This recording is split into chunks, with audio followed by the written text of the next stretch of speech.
these niggas. I cried last night. Yeah, you know what I'm saying? like, we need to stay away from these niggas. Who the fuck is this nigga, bro? Go fuck yourself. Boo all you want, I don't give a fuck. Where's that referee? He was trying to fuck on me. Fuck my dick. Fuck my dick. It's time to stop. It's time to stop, okay? No more. Where the fuck are your parents? Who are your parents? I'm gonna call Child Protective Services. It's time to stop.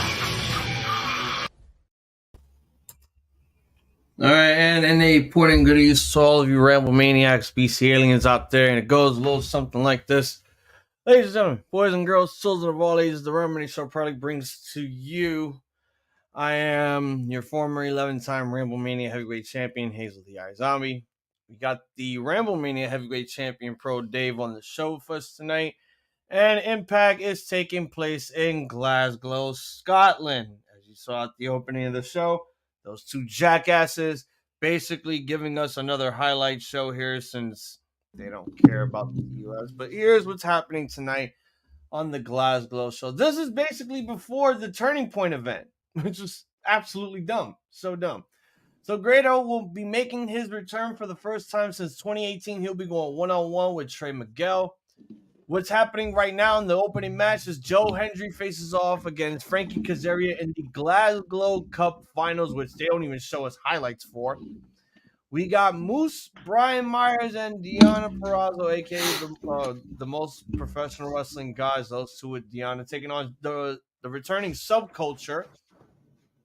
We got Trinity going one-on-one with Glasgow's number one female wrestler. What the fuck is the name?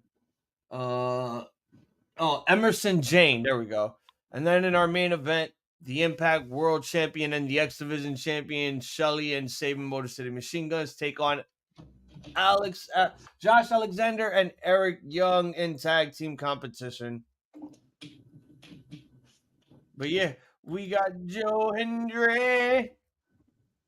And the crowd already chanting TNA. Yo.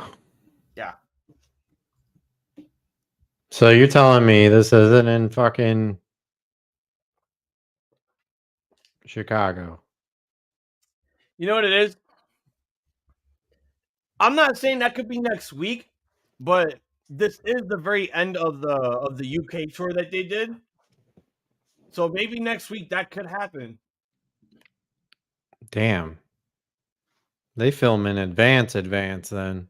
I know, like I said, I was a little pissed off that that they did a Bound for Glory recap show after Bound for Glory. That was kind of stupid. No, I was genuinely stupid because like I had to see it for myself because I thought it was bullshit. But then I watched it, I'm like, oh wow, so this was nothing but a highlight reel. So like, why didn't you guys show any of the UK shows during this highlight reel? So they're Robert. Sorry, go ahead. They're in Glasgow, huh? Yeah, they're in Glasgow, Scotland. That's great. That's awesome. Isn't this where they do ICW? I have no idea, man. It looks I thought it was going to be like a bigger venue. See, why are they showing that? That makes no sense. The countdown to Turning Point when that was just last Friday. I hate that. Like, if you're gonna show, make it feel like it's part of that show, because Turning Point was last Friday, and they just said this was before the Turning Point show. Is it necessary for us to see this? No. Because then now all of a sudden, I mean, they're calling the Bound for Glory show the Fallout show. So, I mean, we're already like 2 weeks since the pay-per-view. Yeah. I guess they just wanted to get people that didn't watch the pay-per-view. They wanted to show them some highlights. Oh, Final Resolution, nice. And then they're giving us this because we don't get to watch a lot of UK European shows, and this is the first time since God knows how long since they've been in the UK. I believe in Joe Hendry. Uh-oh. Who we got? Wait, I don't know. what? My shit keeps on freezing. TNA Wrestling got 2 pay-per-views. Well, the start of it being Hard to Kill, and then another one called Snake Eyes. That wrestling pay-per-view name couldn't be more true. Wait, Or what are you watching this on? fucking other means?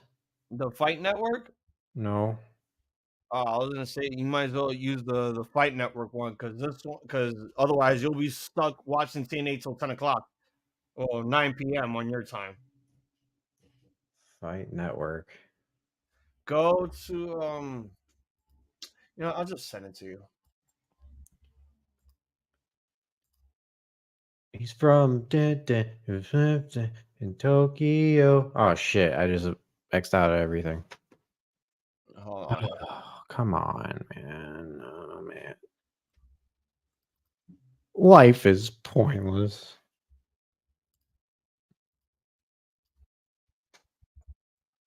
You win.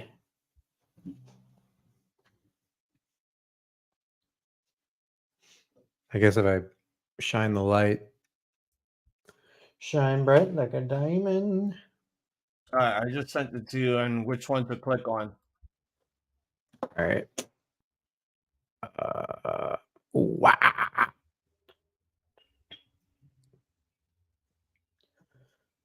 Here we go. Here we go. You sent it to me on Insta. Yes. Like I said, just click on Stream Source 1. Just hit the SD one. That's the one with the Fight Network. Okay. I am Because so. by then we'd be done less before 10, like by 9:45, 9:50, depending on the commercials we get from Canada. Oh, gotcha. Yeah. Because those Canadian commercials, it's like that's true. That's like true 90 seconds instead of this one being all the other ones being like access. They give you commercials that are like, straight up 7 to 5 minutes. I'm like, no, I can't do that, man. Just click the first one on Stream Source. Yeah, Stream Source 1, just click SD because that's the one that I'm on. If that one stops working, go to the LQ. They're both the same.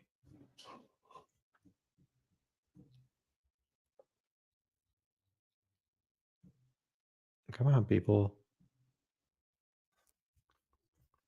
Canadian ass.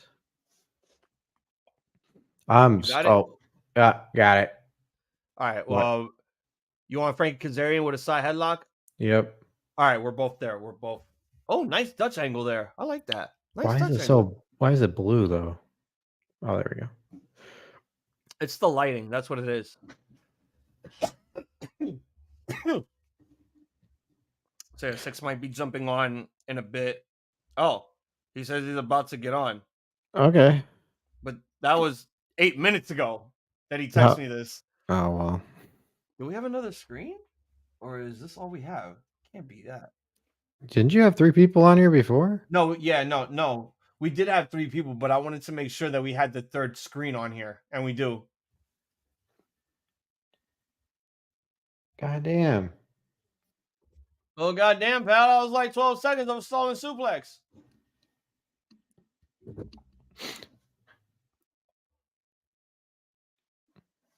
Joe Hendry. He is really Joe Hendry.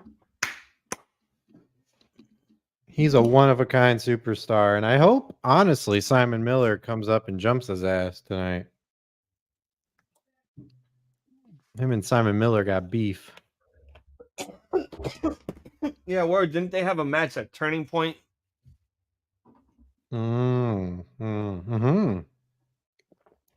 I remember because They had a food fight. Yeah, they had Joe Hendry going to like a bunch of these UK YouTube shows. They had Tom. They brought him on Cultaholic and invited Tom Campbell to the show to ring announce and do commentary. And I think he went to What Culture and be like, "Hey Simon, let's have a match." Yeah, yeah. And then they sat down. They were remember they were in the lunchroom or something like that. I didn't get to see the. I didn't get to see the show. I just knew who. No, I well, this just is knew to what the promote it. match card was. Oh well, I didn't see. I didn't see that. Oh, it was a funny video, man. I mean, they. The one that I saw was when he was with Tom Campbell and he gave him the letter and he made him read the letter aloud, like announcing that he's going to be a part of Turning Point, and the rest of the Cultaholic guys like there congratulating him and shit. I didn't see the one with Simon. Yeah, I'll send it. Oh, I You know guess what it it already is? happened. Damn. I stopped watching. Well, it's not that I stopped watching What Culture. It's just when you have a bunch of British YouTube channels that basically do the same top 10 lists, They're the same. they're Dude, all they're the the same. same.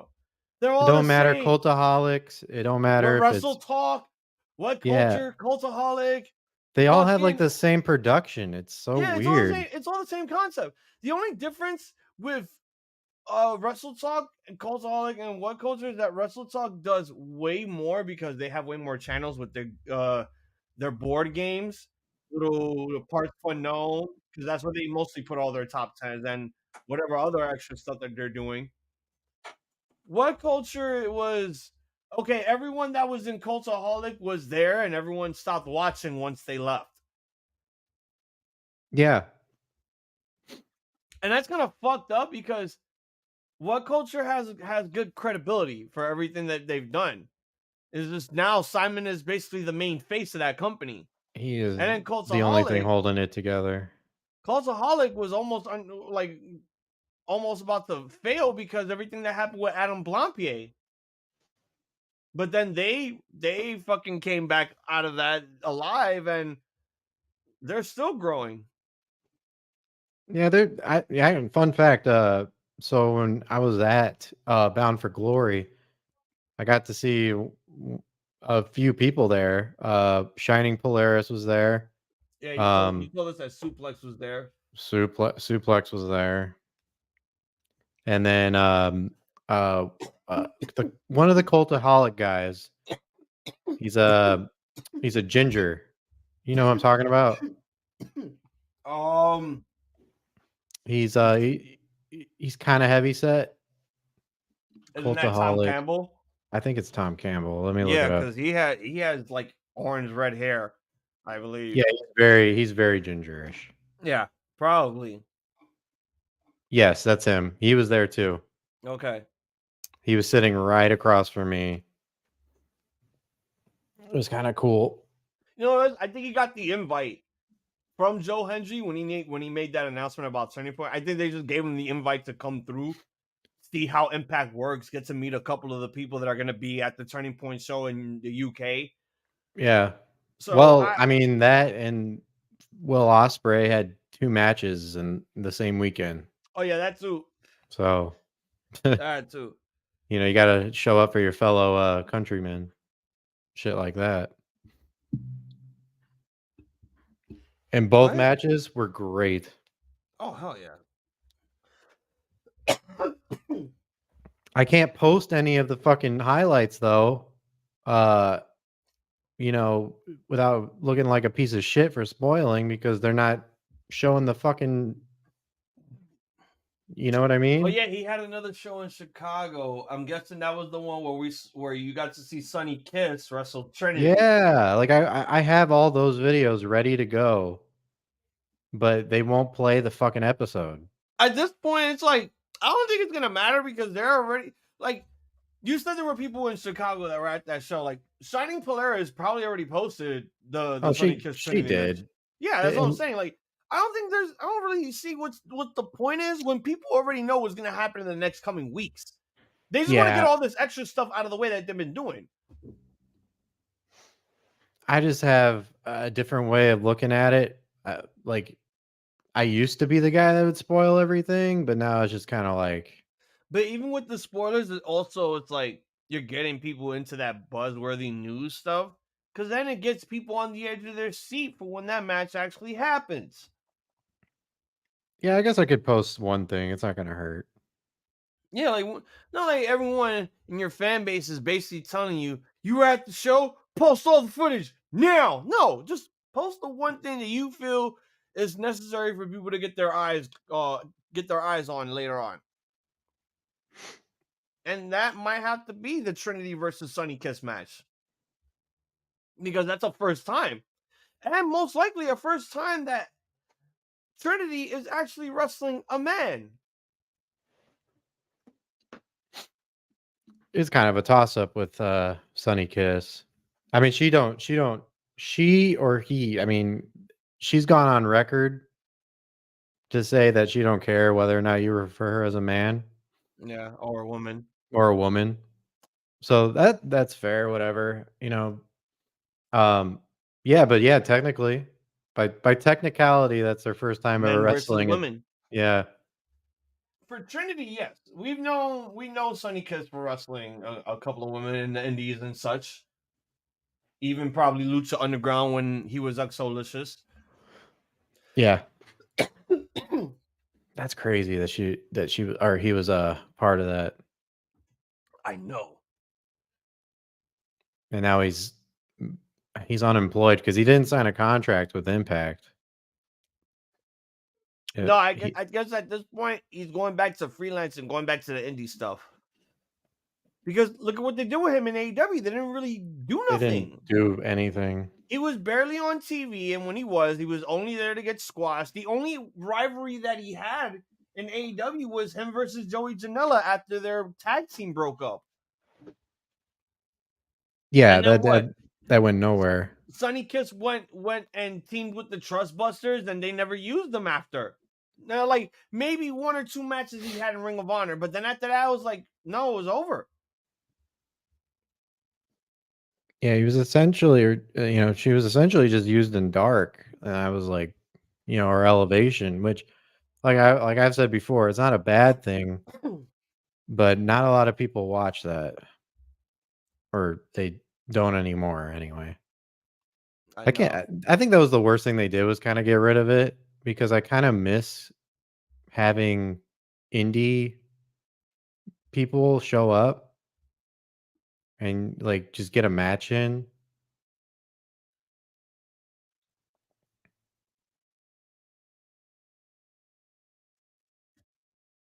I don't know. I miss it kind of.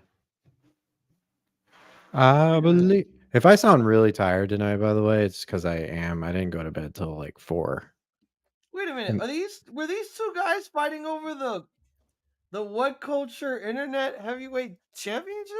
Yeah, you see that belt? Yeah, I just now saw it. I had to watch it a second time because I'm like, wait a minute. I've seen this belt before. And I'm like, this is the Defiant Internet Championship. Why does Joe Hendry have it in his possession?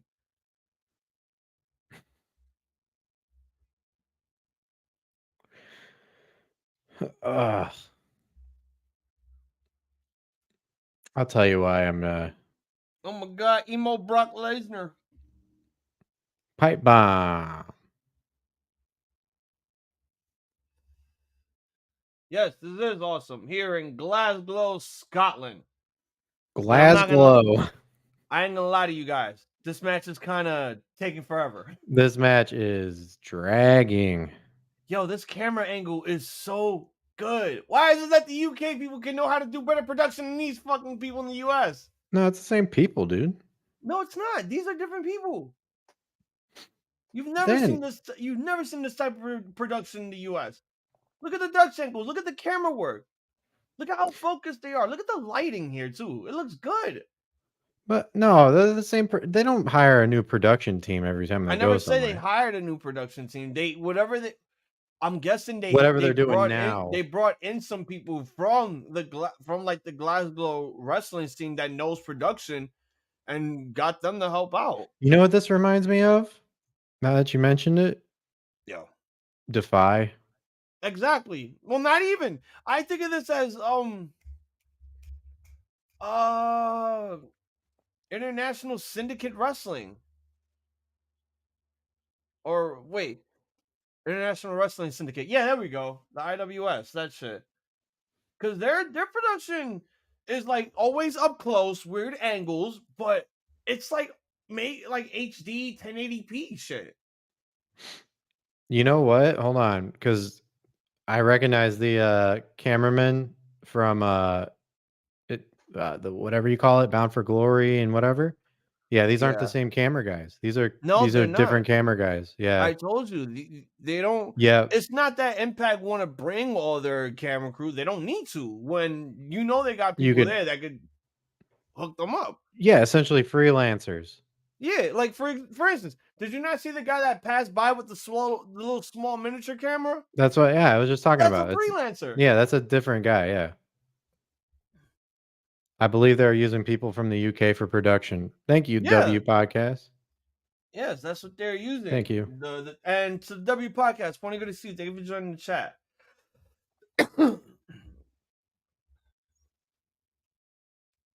Hold me now. I'm 6 feet from the edge and I'm thinking maybe 6 feet. Duck, duck, moose.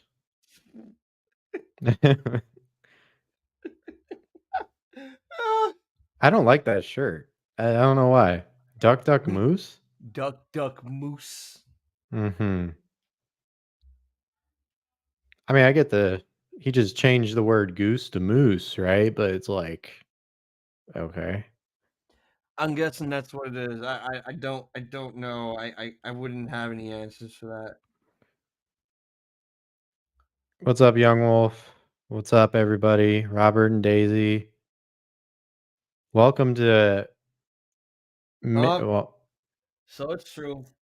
Ric what? Flair has signed a multi-year deal with AEW. Yeah, yep. He's gonna wrestle. I hope not. I hope it's just a fucking. You know that, but that was the plan from the start. This is what he says. I just made it very clear to everyone that I could take bumps. I got a doctor's release to do anything I want. Do I think I'll wrestle again? No. Would I like to? Obviously. This is from Ric Flair and the PW Insider. And you know Tony Khan. Tony Khan's willing to give up his money to actually get him to wrestle again. And you know it's going to be against Sting. It's going to go back to that NWA WCW trope where him and Sting are friends, but it's only a matter of time before Flair betrays him, and then you got the one-on-one match between him and Sting at Revolution, which I know Sting is going to protect them. But do we really need Ric Flair wrestling again in 2024? Last time he almost died.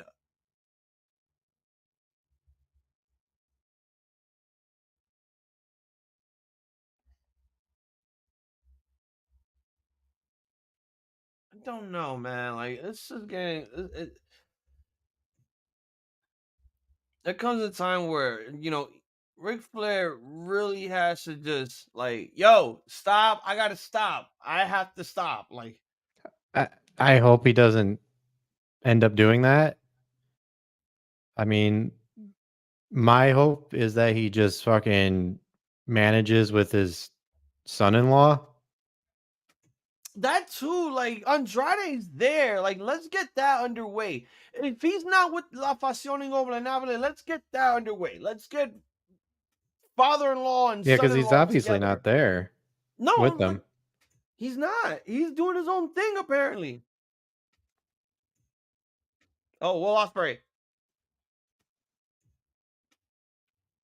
No comment.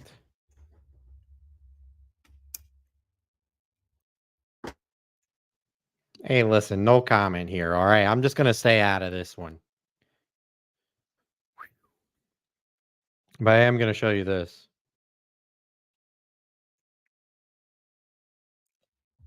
Oh, so this was the match. Eddie Edwards, Will Ospreay, huh? Okay. Maybe 6 feet. Whoa, whoa, whoa, whoa, whoa, whoa,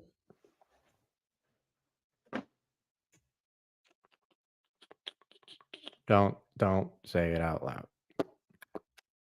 Tony goes after Vince for being an R word, then hires an SOR word. Rick, make it make sense. How do fans defend this? Yep. From the man himself. Yeah, He sent that to me. my word. My word. I mean, that is kind of true. Ric Flair kind of did do some stuff on that plane, but nobody has the answers. And he Vince was in McMahon trouble is, for a year. That was it. yeah, that was it. Yeah, it's just like They took his woo off of the intro. here's your yearly probation. Yeah. Yeah, they removed it. I think they removed it again on Monday. Did they? I think so. The woo. I believe it was removed. They're so petty with that shit. Like, I get it, but I also just don't do that. I hate it because it's like, dude, again, you're not the only company in the world to exist. But they do petty shit like that even with people within the company. You remember when Roman Reigns kind of boycotted showing up to shows when the pandemic was happening because he didn't want to get sick because he was already sick with leukemia? Okay, but that was him. Like he No, had but do you every right remember to that? do Do you that. remember what Yeah, I they remember did that. to retaliate? What did they do? They edited him out of every video package. Wow. When WWE gets pissed at wrestlers, they do everything to blackball them. All because this man's health Worried and about his health. safety was more important than him competing against some fucking old You fuck got it. named Goldberg. You got it. Makes that stupid. No, This company is so ass backwards that they're willing to blackmail anyone just to bring them in. Like, no, you don't. If you cared about someone's health and safety, even while there's a worldwide pandemic going loose, you know what you could have done? The smartest thing you could have done: cancel the fucking show. yeah, and you know But you what? didn't do it. And you know what? He gave them the biggest. He laughed. He's the one that's laughing last because after that whole thing happened and he took his little hiatus, he came back and revitalized his fucking character, and he was on top of the world. Whether you like, I mean, I don't personally like Roman Reigns as a wrestler, but he is one of the top guys. I mean, he's now more than ever. I like his character. But then at that point, they were desperate because where was the star power? You're right. Where No, was I it? think that was a desperation throw because it was the pandemic. They were throwing shit at the wall to see what sticked, and they were like, "Well, Paul, here you go. Here's Roman Reigns. Do what you want with him." And then all of a sudden, he's like, "Okay, I'm gonna make him a fucking boss. I'm gonna make him a head of the table." You know. So that's So there you have it. Now we got the tribal chief, and we've had him for fucking 3 almost years. 4 years. Yeah. Yeah, almost 4. Basically now 3.5 years. It's I don't know who's gonna. It's definitely not gonna be LA Knight, but No, like I said, it's gonna end up being Cody. It's gonna be Cody. They're gonna run that back. There's no one else that they could see beating Roman Reigns but Cody Rhodes. that's true. I'll be right back. I'm gonna grab my I didn't realize I didn't have my phone in here. Go ahead. Subculture. Who the fuck? I don't know who that Flash is. Morgan. You don't know Flash Morgan Webster and Mandrews? Oh, Yeah, that's Subculture. And Dani Luna.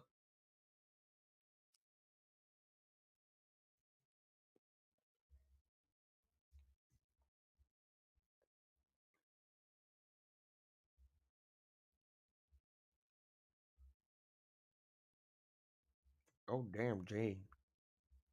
Damn, Jade.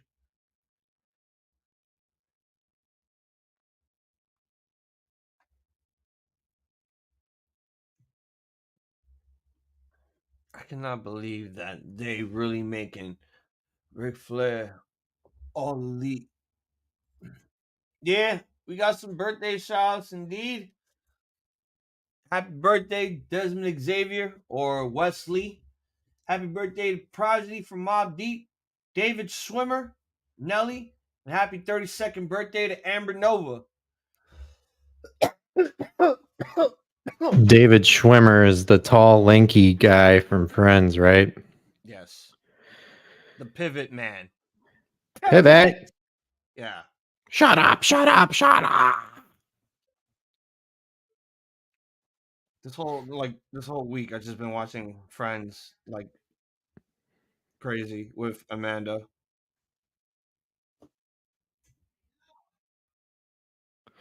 It's it's sad. It's sad. Sucks. It's kind of crazy. But it's whatever. We all move on. Yeah, he's dead.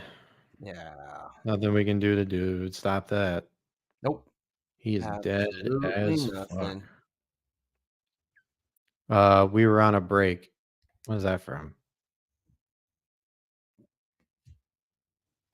We were on a break.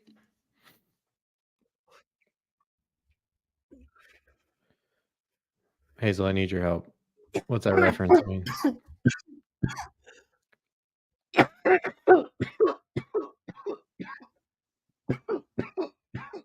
What were you saying? We were on a break. Oh no, that's David Swimmer's phrase when him and who the fuck was it? Jennifer Aniston were basically like in a kayfabe relationship on the show. They went on a little break that wasn't technically a breakup. They're just separated, but then it comes back. It comes back to bite them in the ass, and it just became a phrase ever since. It's one of those where it's like you got to get the joke, Oh, okay. I've never watched Friends because I dude. You have to. to laugh. It's one. No. It's Friends is one of those shows that it's like it's really worth a laugh.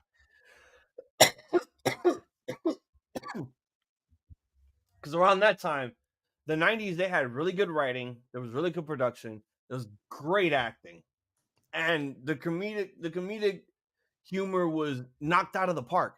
No doubt about it.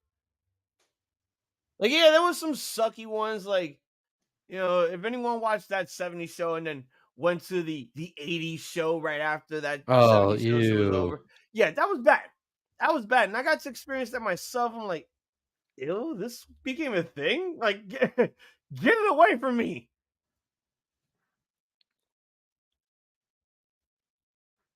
Yeah, no. I hated when they did that. It was bad. It was terribly bad.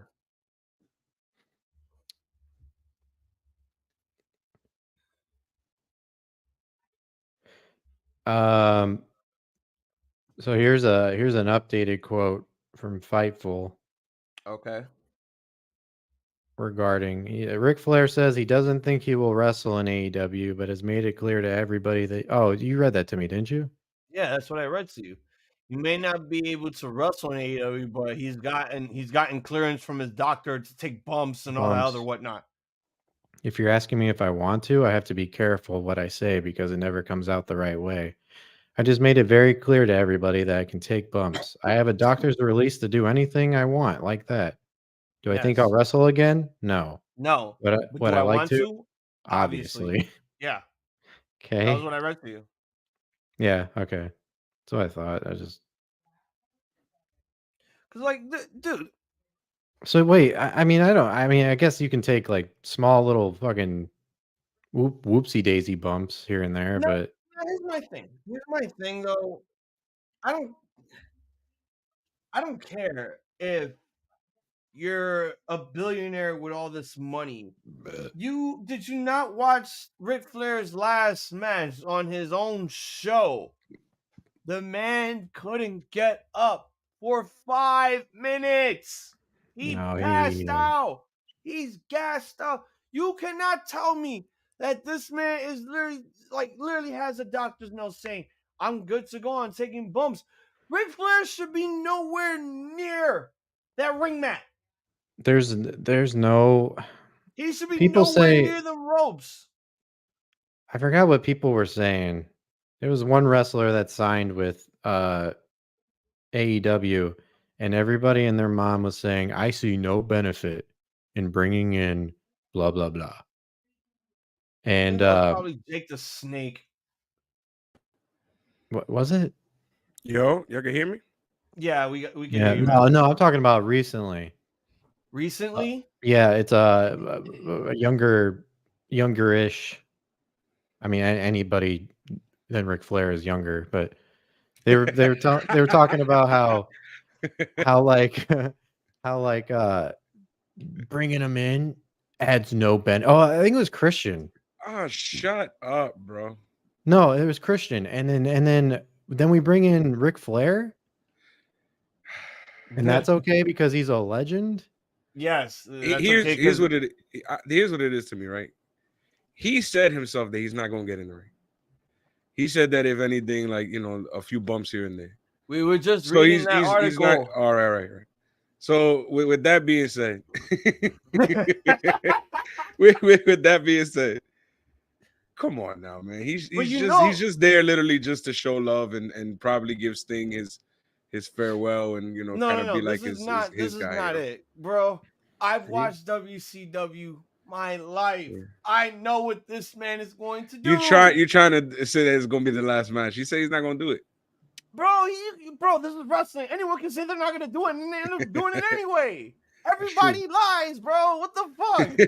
Everybody lies. Like what? Are we living under Dwayne Johnson here or something? Are we living under a Dwayne Johnson here? Everybody in the business lies, my nigga. Bro, this is not rocket science. We know this. My brother. This nigga could say right here at fucking 8:38, I am not gonna wrestle. But when it's fucking 8:40, guess what, guys? I'm gonna go take that bump. Woo! Oh my God. I think he's honestly not gonna deal with that. I think he's just gonna do it because Tony Khan got the bag to do it to give it to him. No, Tony, don't do that, Tony. He old, bro. Just let him rock. They're gonna have him do. They're gonna have him have a couple of moments where he gigs himself a couple of times. No. Yeah, that's probably gonna happen. Yo, the match is set. Source One, my guy. Ric Flair. Source One. Source One SD. Yes. All right.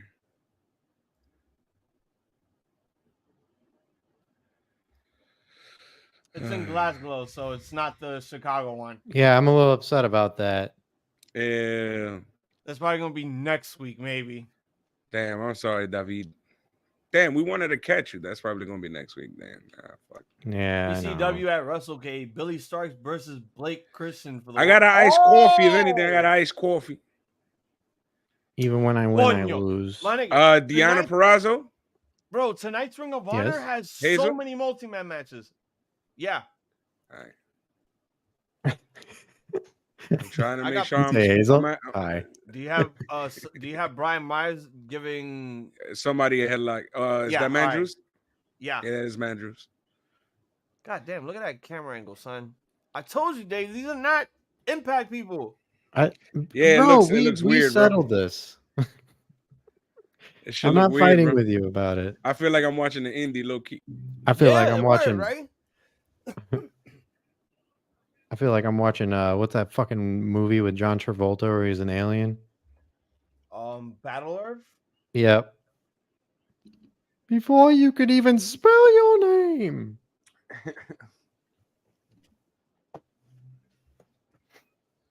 John Travolta, an alien. Yeah, no wonder why that movie sucked.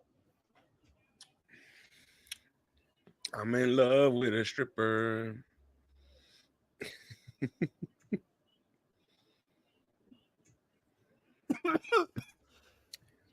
Yeah, I was watching this episode of what do you call this? Bar Rescue earlier. Oh yeah. Shit had me crying, bro. Because I had T-Pain in it. Oh yeah, I know what you're T-Pain, talking about. man. And then John Taffer's being John Taffer, so he out here fucking digging his fingers into the food that they just brought him these and disgusting tearing ass wings everything apart. Yeah, the wings were rubbery. Oh my god! Damn, yo, how you fuck up wings, bro? That's what I always say. How you fuck up whenever I go somewhere and their wings are ass? I'm like, how do you fuck up wings, my nigga? Like, bro, you know wings are ass. If it takes you a whole minute to chew, just to chew the damn wing. Literally, just fry the fucking chicken wing. Like, bro, throw some sauce on it and call it a fucking day. It's not that hard. No, it's not even that. It's that hard. My nigga, clean your fucking air fryer. Yeah, well, no, that wasn't the air fryer. Obviously, they don't have air fryers in no, but I'm just saying. Most establishments. Clean your. They have fryers. Yeah. Like clean your fucking fryers. And all that wasn't even the problem. The problem was that they weren't bringing the fries up to. Not the fries. The chicken up to temp. The chickens were raw, bro. Oh yeah, no, of course. They're rubbery. You can see red on them still. There's still blood. That's raw as fuck. Shit nasty. They cannot get the moose. Who just tagged in? Who's that? That's Dani Luna. Dani Luna gotta be coach. Oh, triple power bomb. Oh my. Ooh. 1, 2. Oh. Ooh. It's Team Green versus Team Yellow. I guess, yeah. Hangman Page, Swerve Strickland, 2, the 18th of November.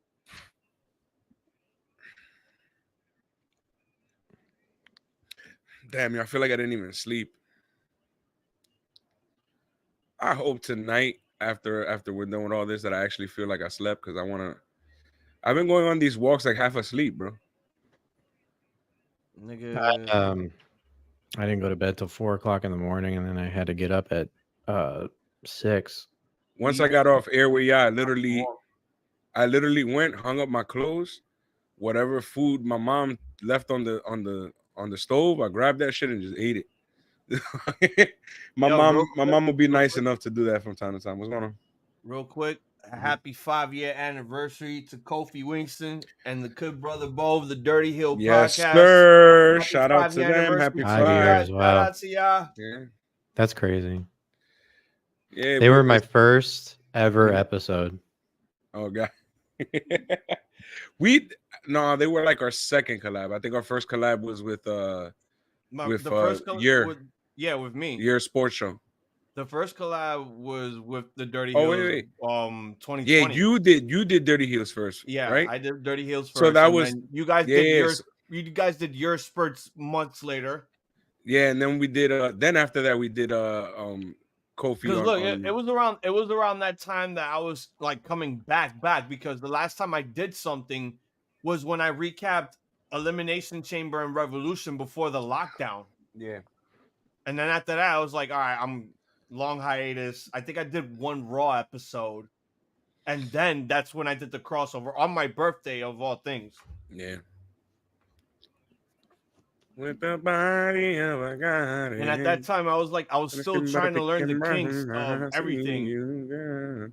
Yeah. The video didn't look like how it looks today. It was like, all right, we were switching from screen to screen, which looked stupid. And that's how it was before you decided to learn to tell me, hey, Six, I need a freaking graphic thing for this. And I would have just fucking fixed it for you and been like, here, now y'all don't have to switch screens. At this point now, like the Wendy's job was pissing me off. I was tired of working nights. I couldn't watch any of the pay-per-views, and I'm sitting here trying to maintain all the fucking scores every time we did predictions. It was getting on my nerves, bro. And I just wanted to fucking keep recording. And she landed on her fucking face. I hated having to wake up just Tuesday morning just to record something on Raw. Like, that was a lot of work. It was, but I'm glad we are where we at now, and it's a lot more streamlined, and it's a lot easier for me to do graphics than it was before. Like, it used to take me a lot longer. Now you tell me, like, remember the FNAF stuff? I hadn't finished fucking the day before, and then literally the next day I was like, oh yeah, I'm done, my bad. I didn't even get to put it up on the because I finished. I forgot to even put it up. I just went to sleep, and then I woke up, and then you hit me up, and you were like, yo. And I was like, oh, shit, right. Let me send that to you. Yeah, because I was thinking to myself, wait, if we don't got the graphics, that means we're not doing it, right? Oh, so I was like, so should I even make the stream? Nah, remember I told you what happened the day before. That's when I did the hike. I didn't have no legs. I had no fucking legs. I remember that night I was like, all right, Hazel, knock the fuck out, bro. The next day I couldn't even walk to the kitchen, bro. That shit was terrible. Yeah, my whole crotch area was fucked. Yesterday I took it easy. I just walked. I didn't go on one of the hikes. Like I didn't go through the hiking trail. I went through through the regular park. Oh, bro, today I didn't go to work today. Well, because they didn't have me on the schedules today, so I was off.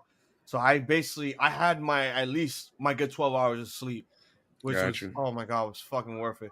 It was like after we were done with Dynamite, an hour later, I went to bed. Then woke up basically 11 a.m. I'm like, best 12 hours of sleep I ever gotten so far. Damn, you got a good amount of sleep. My thing is my body wakes me up.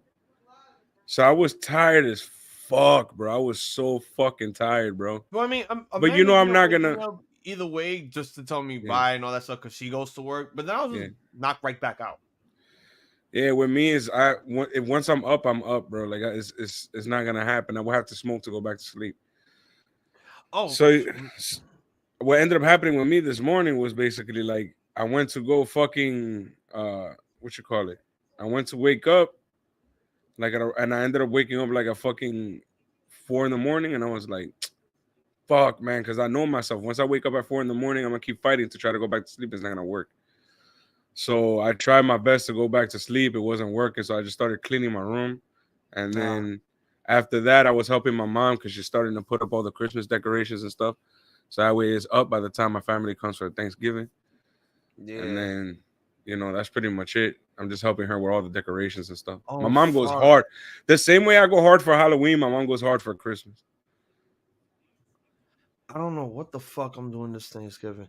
I know my mom's just coming here for the holidays. Yo, they slapped the shit out of that pan. You saw that? Yeah, work. God damn, bro. I don't know what the fuck I'm doing this Thanksgiving. Shit. Yo, so you remember that situation I told you about my villain arc?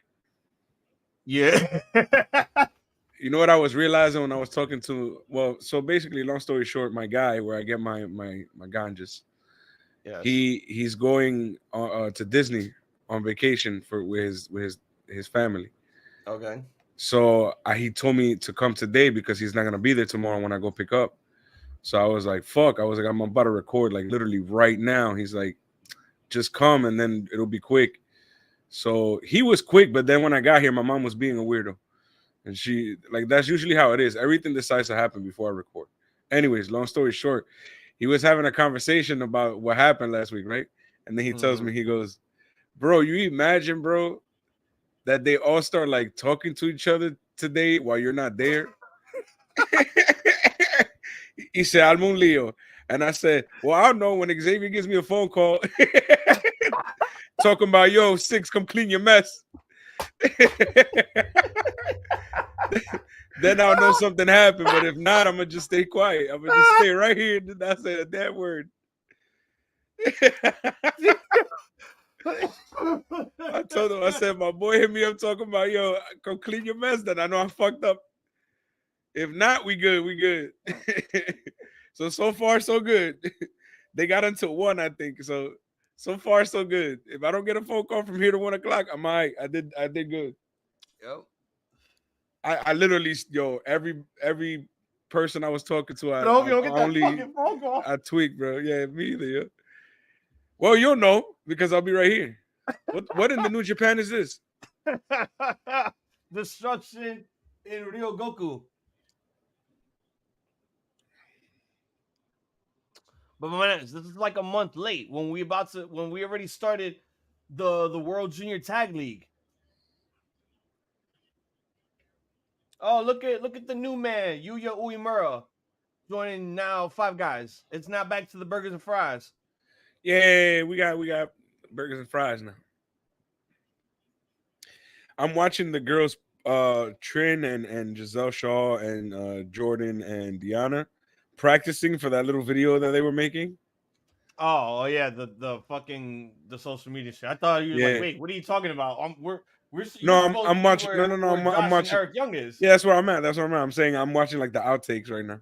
Oh, okay. Which is pretty funny. Yeah. Somebody literally just came through with something.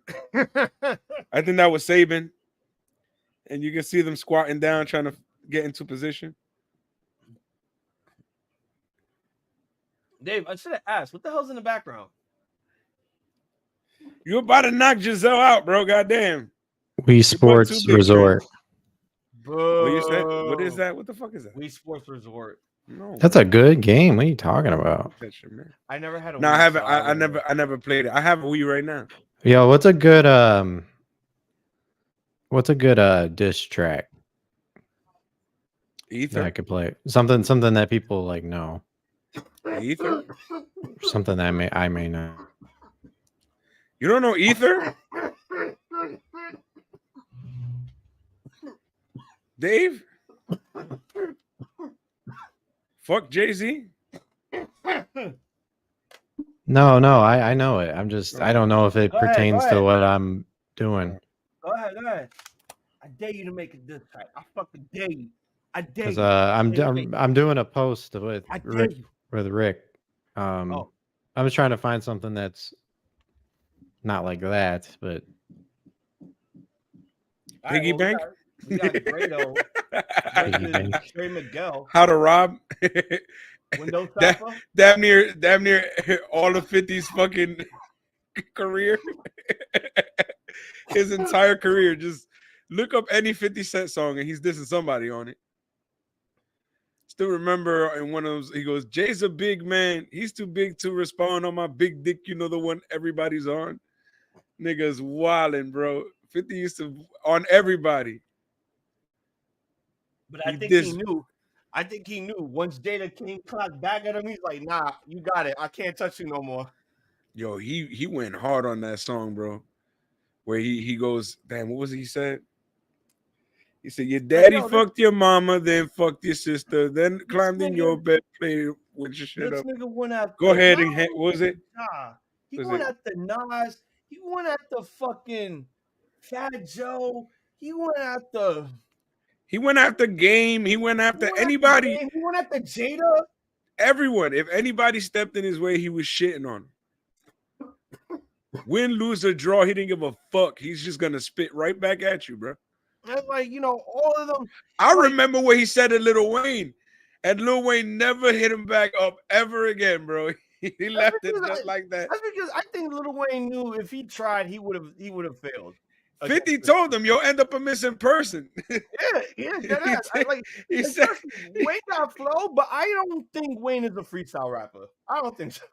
He said you'll end up a missing person. Like Ja, like Joe. Nigga said like Fat Joe. And I'm not gonna lie after. Oh no, he killed Joe. He said Lil Wayne ain't a freestyle. No, I mean he's not a diss rapper. He's not a diss rapper. He's not a diss rapper. Yeah. That's what he meant. Oh, I was gonna say Wayne can freestyle. Yes, he can freestyle. He freestyled Millie. Yeah. But as far as diss rapping is concerned, I don't know.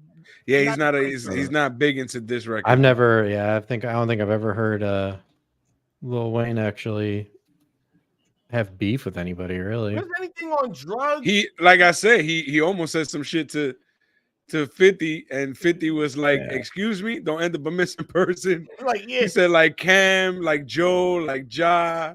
Yeah, because Cameron at that point became a missing person too. Yeah, Cameron. Man, oh my God. 50 was a scary motherfucker, bro. He was literally ending careers. But again, only two people got protected, like got safe out of that whole shit, and that was Nas and that was Jada. Well, here's the thing. Here's the thing. The guys that he didn't do shit to, it's because they were fucking incredible motherfucking rappers. Yeah, that too. You feel me? They were all like incredible. They were great. Like think about everybody that he didn't end their career was fucking. They are great rappers. Like they're legendary motherfuckers. Like I wouldn't fuck with them niggas. You feel me? Jada, we know is a straight. 50 literally said, listen to this line. Yo, 50 said this line. Jada, don't fuck with me if you want to eat, because I do your little ass like Jay did Mobb Deep. and then he signs Mobb Deep. Yeah, word. Yo. And he signs MOP on top of that. And Mace. Oh my god. Nigga was walking around just fucking. I remember when see, here's where they fucked where 50. Oh damn, 50 fucked up a little bit with 50 did fuck up with this nigga Spider Loke. Oh yeah, he definitely fucked up because they made it seem. No. Here's the thing. They made it seem like he was gonna be the next game, and they should have just let him be the first Spider Loke. You feel me? They should have just let him be himself because he was pretty decent. He was. Problem. Yeah, he had. Like this person's that next guy that we had. Like, yeah, nah, bro. Like he's like, bro, he's nothing like Game, bro. He's nothing like Game. Like Game was a storyteller. This nigga was like a Crip Party House kind of music guy. You exactly. know? This is the type. He's the type of nigga that his shit will get played in the club. Yeah, like Spider Loke shit was more, you know, that bouncy West, kind of like that Bay Area kind of sound, you know.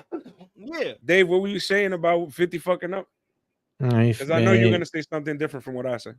Yeah, it was a little different. All right, go ahead. Nah, he just fucked up, and I don't know where he fucked up along the lines, but eventually all that heat that he had just let's start dwindled. With his fuck ups.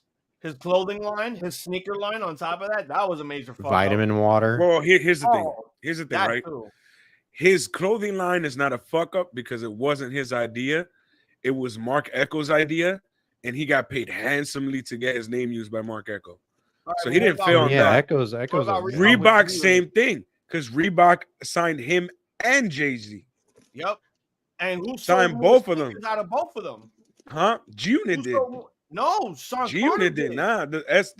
Carter's very few people had him compared to the stupid ass G-Units, which were bootleg Air Forces. But they outsold the S. Carters, which is why Jay-Z left Reebok. Go ahead. No, I was just looking it up. Go ahead. I'm sorry. That's what I remember because I was watching a little documentary about that whole situation.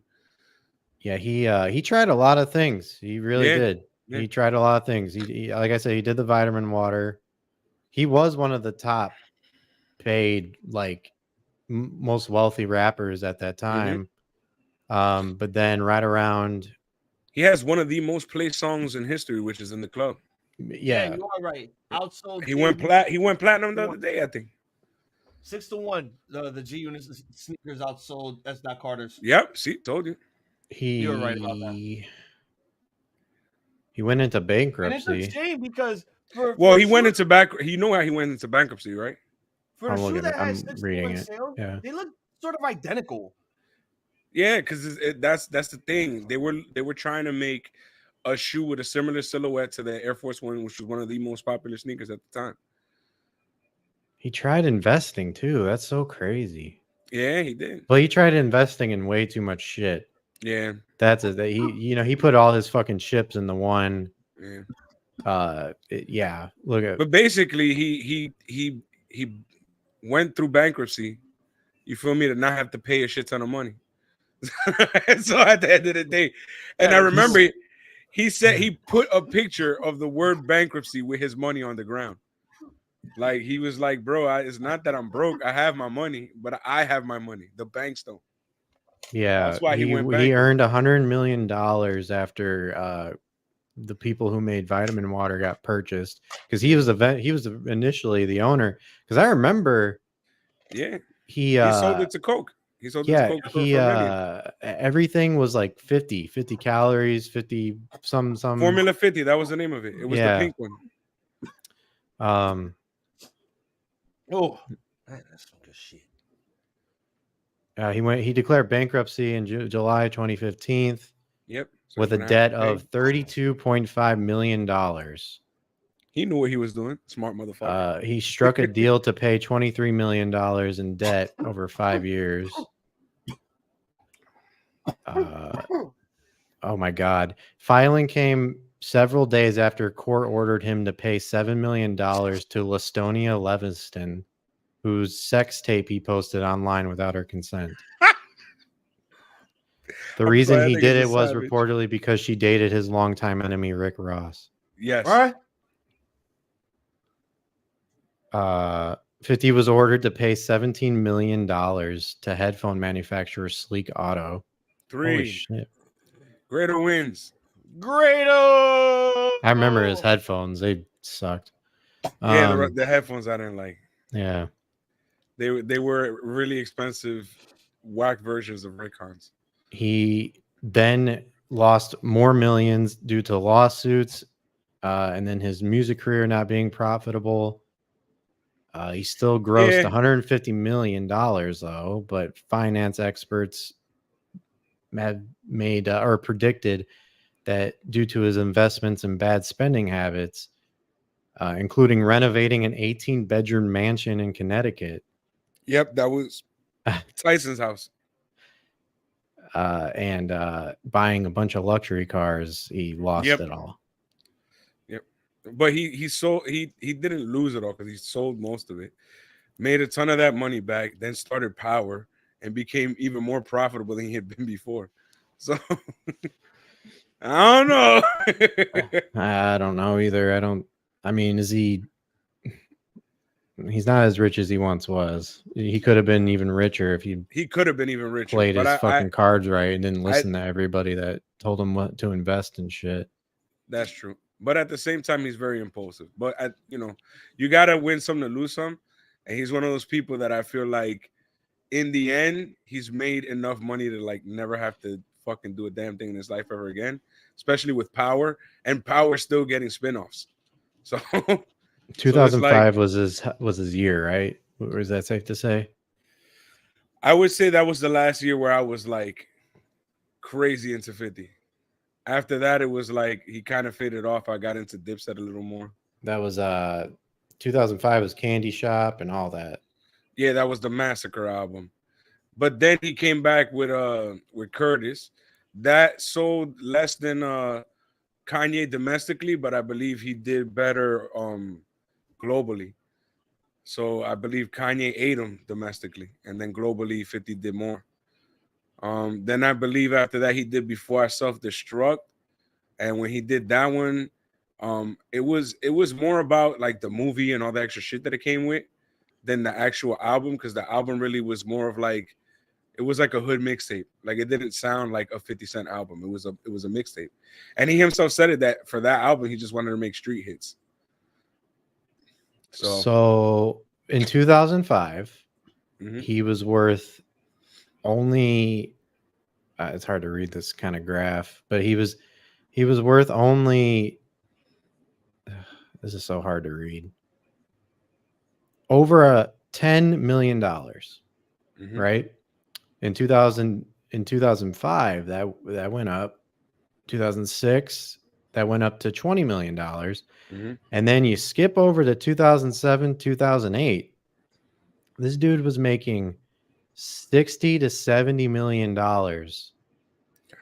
net worth immediately after the recession. Yeah, that's 2009. Fucking crazy. He lost $10 million. Damn. Gained 10 more in 2010, and then after that, now he's certainly he's chilling at a roughly $25 million. I feel like it should be more than that, because the fact that he's got all these shows and all these spinoffs and all these extra shit, and he's still making records with other people who are popular, even though he's not making his own shit. Oh, sorry, that's from 2016. Yeah. Nowadays, okay, so now here it is. American rapper, producer, actor, blah blah blah. Currently has a net worth of approximately $40 million. Sounds better. That sounds closer to reality. Yeah. So he's getting back up there. That's what I'm saying. And yeah, because he just did Power too. Yeah, that's what I've been. And the Book of Ghost and all that shit.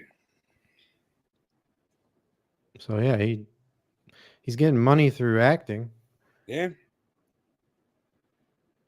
And producing and directing. And not for nothing. He's definitely improved acting wise. Hell yeah. Yeah, he's not doing this shit no more. He's definitely an actor now. Like, remember this shit? You would tell him something that would make him disappointed. He would look down. Yeah. And when he would look back up, he would have this face. But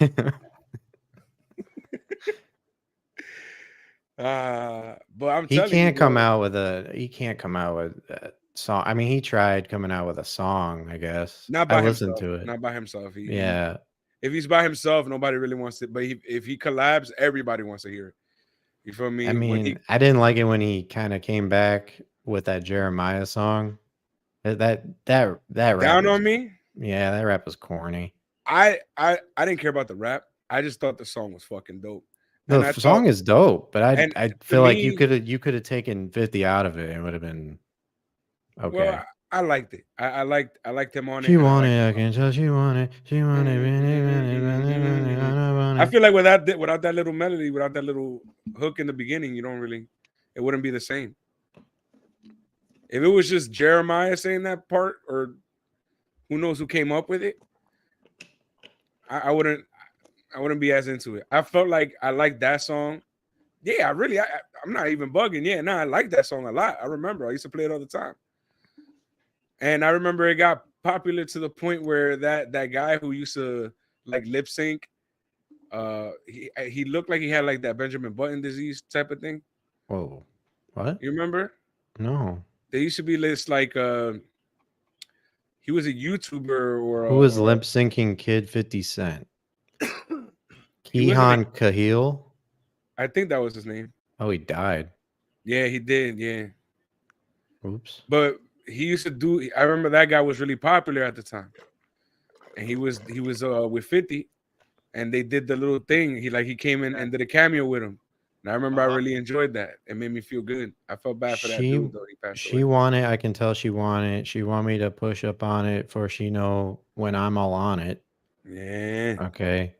We get the party going, liquor flowing. This is fire. 50 and Jeremiah. Number one. There's nothing higher. And then he just says, "Can you get it? Get it? Yeah, that's it." I think he has another verse. That makes that whole part of the song. Yeah, he does. Because I won't put her shit on blast. Oh yeah.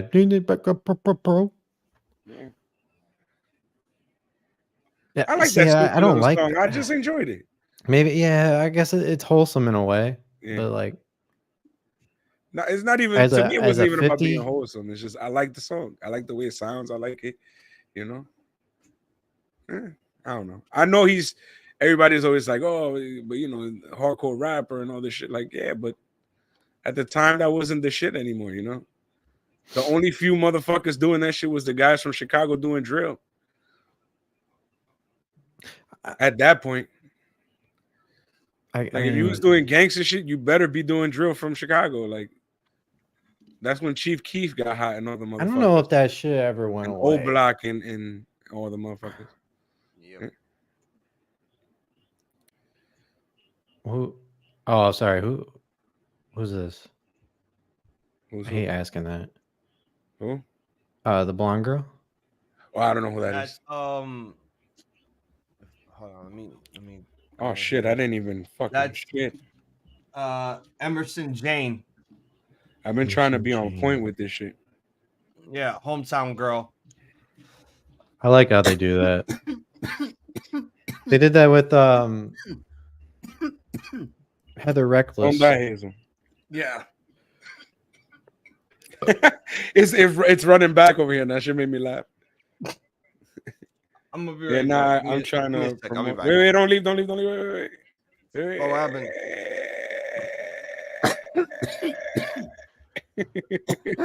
I like the way you grind with that booty on me. All right, go ahead.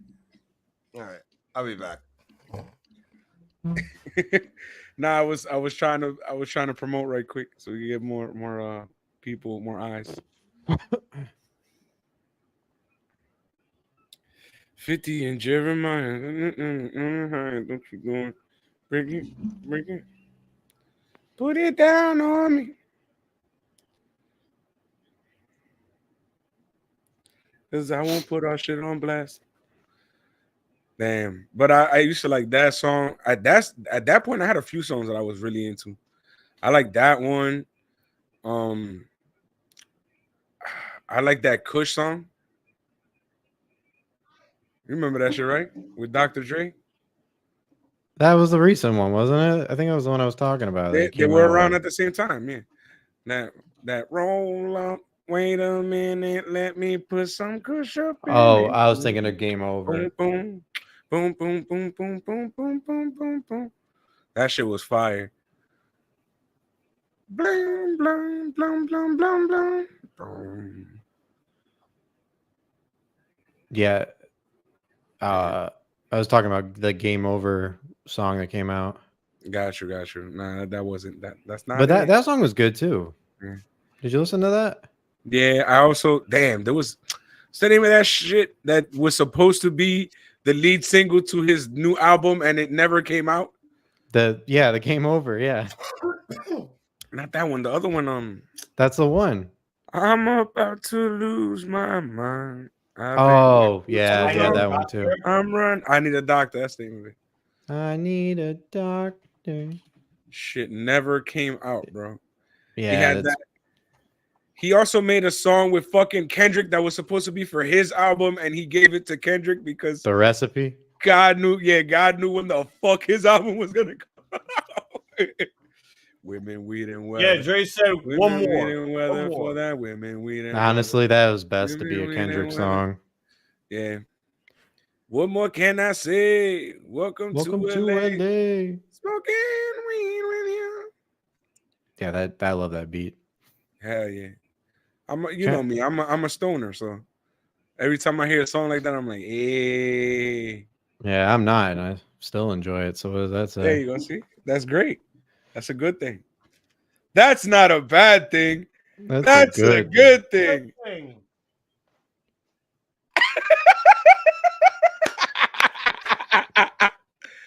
Damn, Trent, get it in.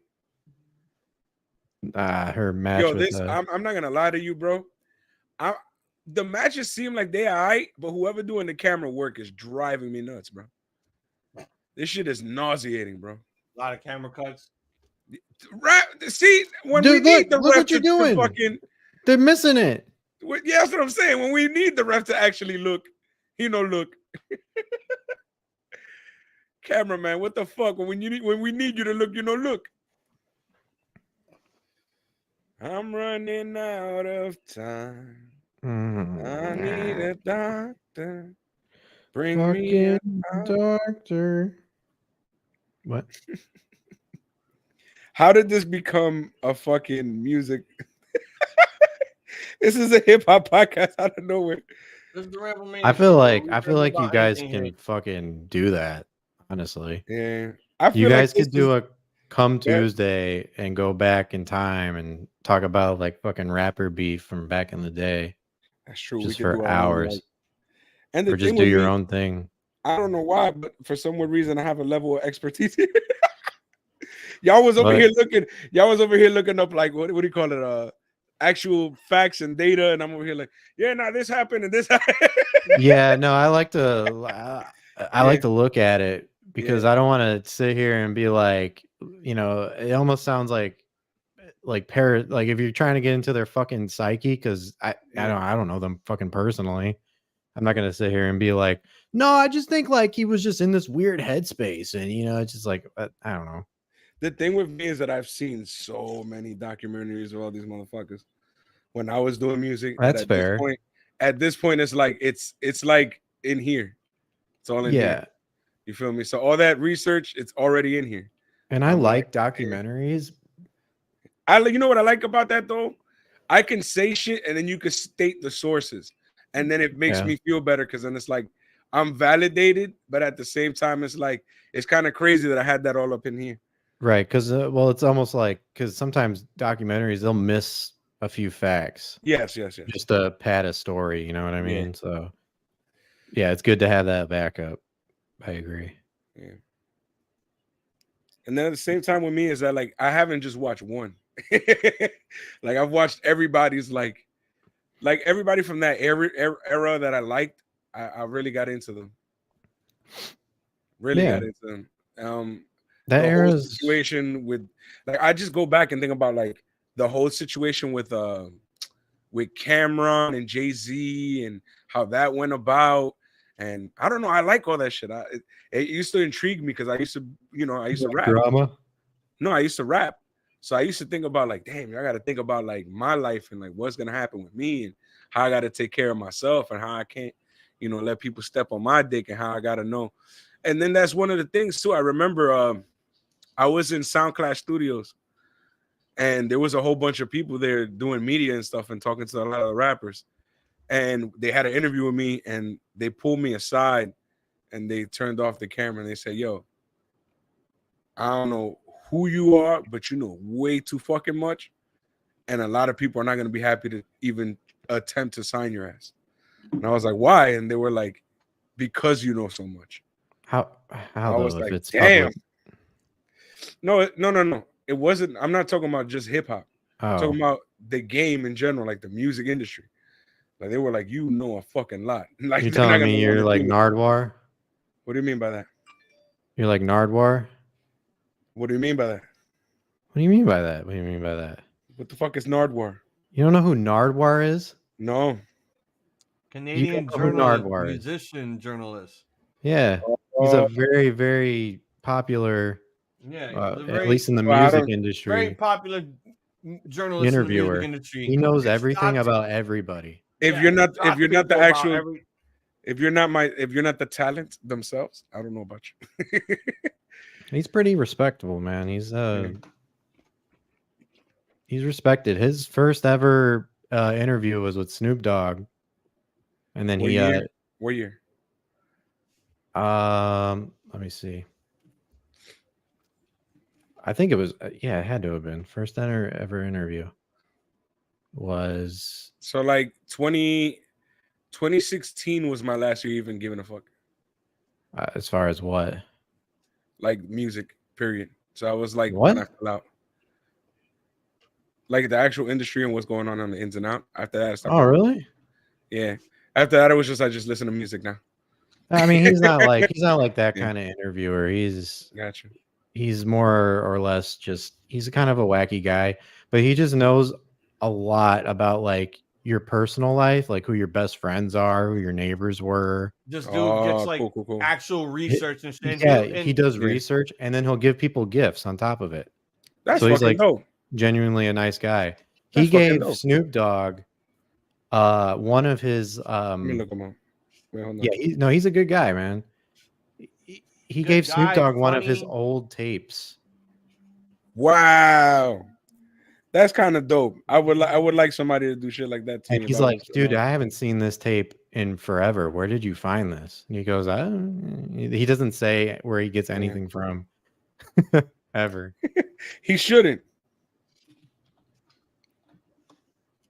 He's a master at just being like, all right, next question. Yeah. No, he's a good guy, man. Like everybody in the industry respects him.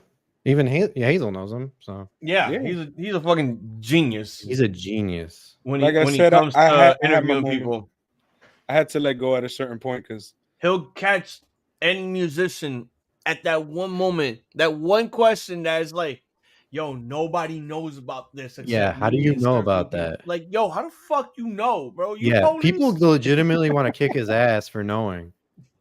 like I remember one time somebody got real upset. I forgot who it was. who telling you this shit? Yeah, so he's Yeah, like, who "How do you know told that?" you? He's like, "Listen, man, this interview's over. You know too Yeah, much." that should be happening, bro. Hold on. And Yeah, then that's I not think good. Lil Uzi fucking he said some shit, and then Lil Uzi just fucking ran away from him. Like I was like, that's fucking Gotcha. awkward.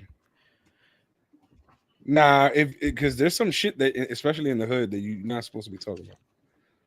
Like you will legit get shot for shit like that. He don't get into like No, I'm not shit saying him. that, I'm saying like get you incriminated. whoever the fuck he spoke to. Like His you can get, shit. like, you could get killed for that. Yeah, his shit. The only thing he's like, he said like, who's T-Dog or something like that. And then he just got so upset. The dude got legitimately mad for just asking who a person was. So That's a bad look. And instead of like threatening the guy, I could have just been like, "Hey, I don't know. I really don't want to get into that." But how do you know that one?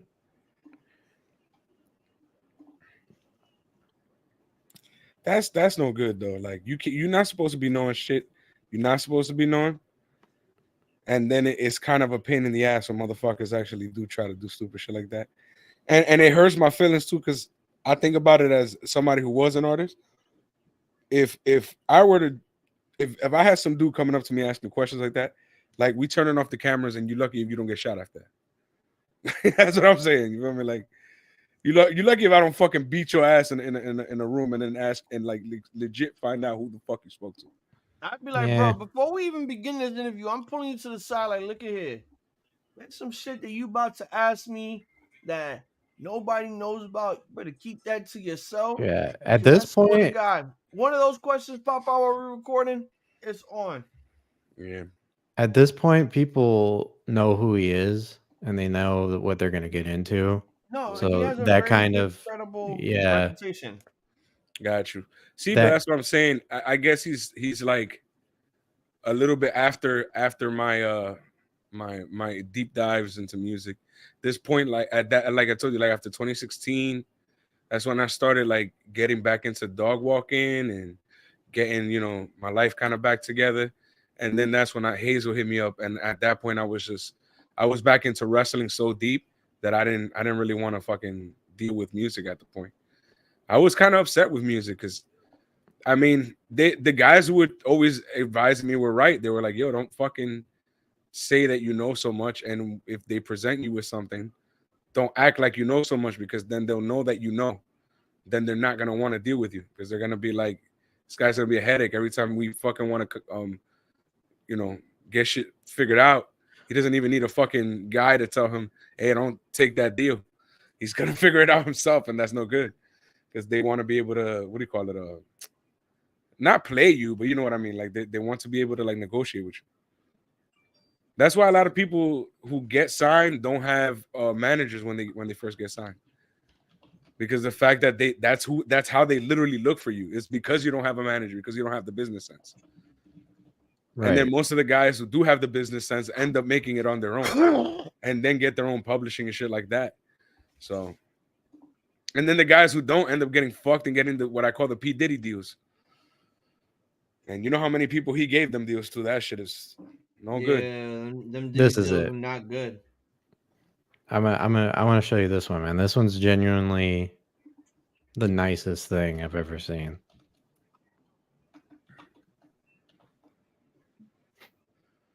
Well, here we go, guys. We're on the main event. Motor City Machine Guns, Josh Alexander, and Eric Young. Hey, is he rocking his Team Canada gear? Wait, yeah. Oh, yes, he is. Yeah. Canada. Motor City versus Canada. Yeah, because Josh is Canada. Josh is Canadian too, right? Yes, yep. He is. Remember, he and Ethan, Team Canada. He and Ethan Page formed a team called the North in Impact Wrestling. They're the longest reigning Impact Tag Team Champions of all time. Yeah, sure. Damn. Wow. A very good Canadian team indeed that Scott D'Amore could have managed in all those years ago. Yeah. Yo, if Scott D'Amore would come back as an on-screen manager, he would have to do like... Oh, no, he still is. Team Canada 2.0.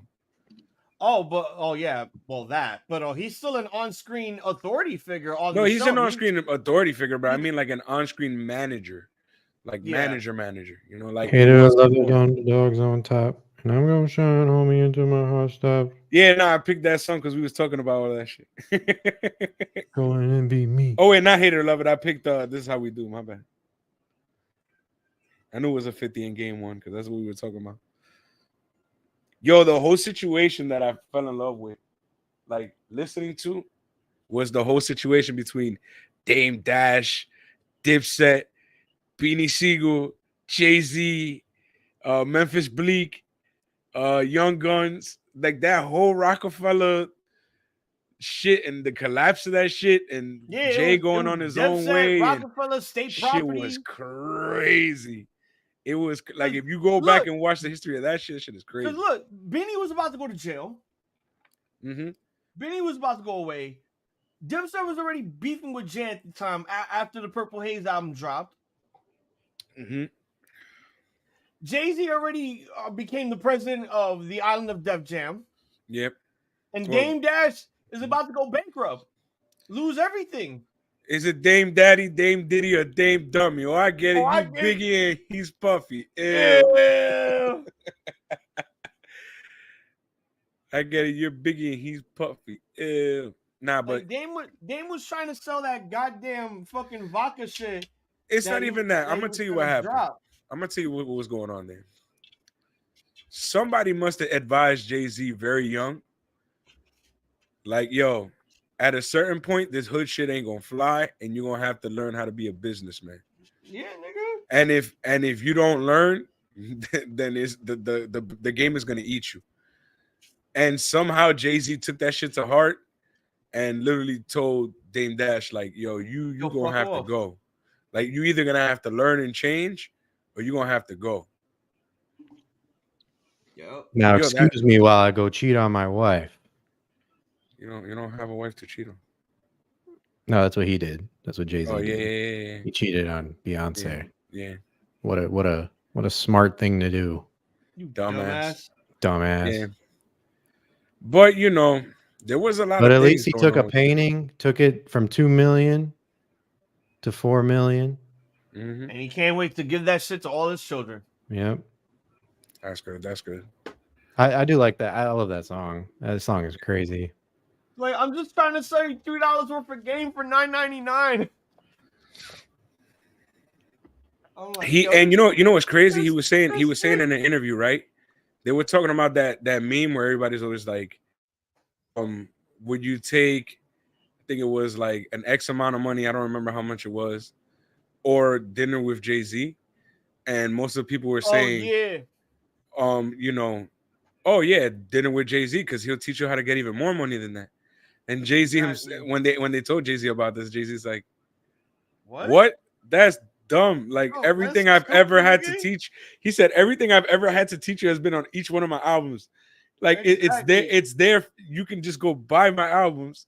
There's going to be a few for the amount of money that you're getting. You can just go buy all my albums, listen to all my albums, and then still have money left over. My nigga, Jay-Z's albums was a pitch meeting on how to make money, son. Yeah, that's all it is, bro. It's like, all right, niggas, shut the fuck up and listen. If y'all want to make this bread, listen to my shit. That's basically what it was.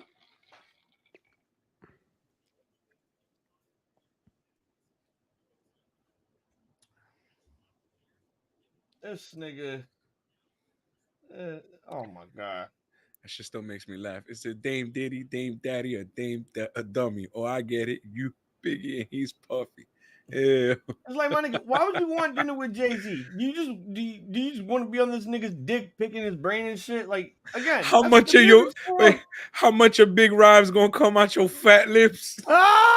Wanted to be on every last one of my classics. You pop should apologize, nigga. Just ask. Oh my God. Eminem murdered you on your own shit. God damn. In 88, you was getting chased in your building, calling my crib, and I ain't even give you my numbers. All I did was give you a style for you to run with, smiling in my face, grab the break bread with the guard. Oh yo, God, I remember when he was like, "Damn, you on Jazz dick." He was talking about Jazzo. Yeah, what was it, Jazzy Jeff? Oh my God. No, Jazzo. Oh yeah, Jazzo. Yeah. That's where he got all his flow from, because he used to rap like a reggae artist. When that nigga had the flat top, the gold tooth in the front, he was basically being Kofi Kingston. And then he started listening to a few of his heroes and listening to Biggie and seeing how the game was changing. And he was like, I can't be doing all this fucking bullshit. I gotta fucking actually, sit down and spit some bars. Yeah. I gotta start talking hood shit. I gotta start talking about the hard knock life. I gotta talk about how the streets is watching. The only dude that actually made that flow work, and that's because he would stop. He would only use it for certain. And I took that when I was rapping. I took that same idea where I would have fast bars, but the bulk of the song would be like regular, you know. And I got that from Big L, because Big L used to do that. He would have most of his raps would just be him rapping, and then wherever it fit in to like do a little fast flow here and there, he would throw it in. And that I learned that from Big L. Genius. Because I love Big Pun, right? Big Pun is like my favorite rapper. But one thing I didn't like about Big Pun is that it was always like rapid fire.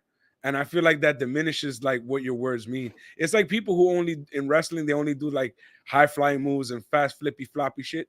It's like, yeah, that's cool to watch, but I want more substance. You got to actually have some wrestling in there, you know? Like it can't just be all flippy floppy.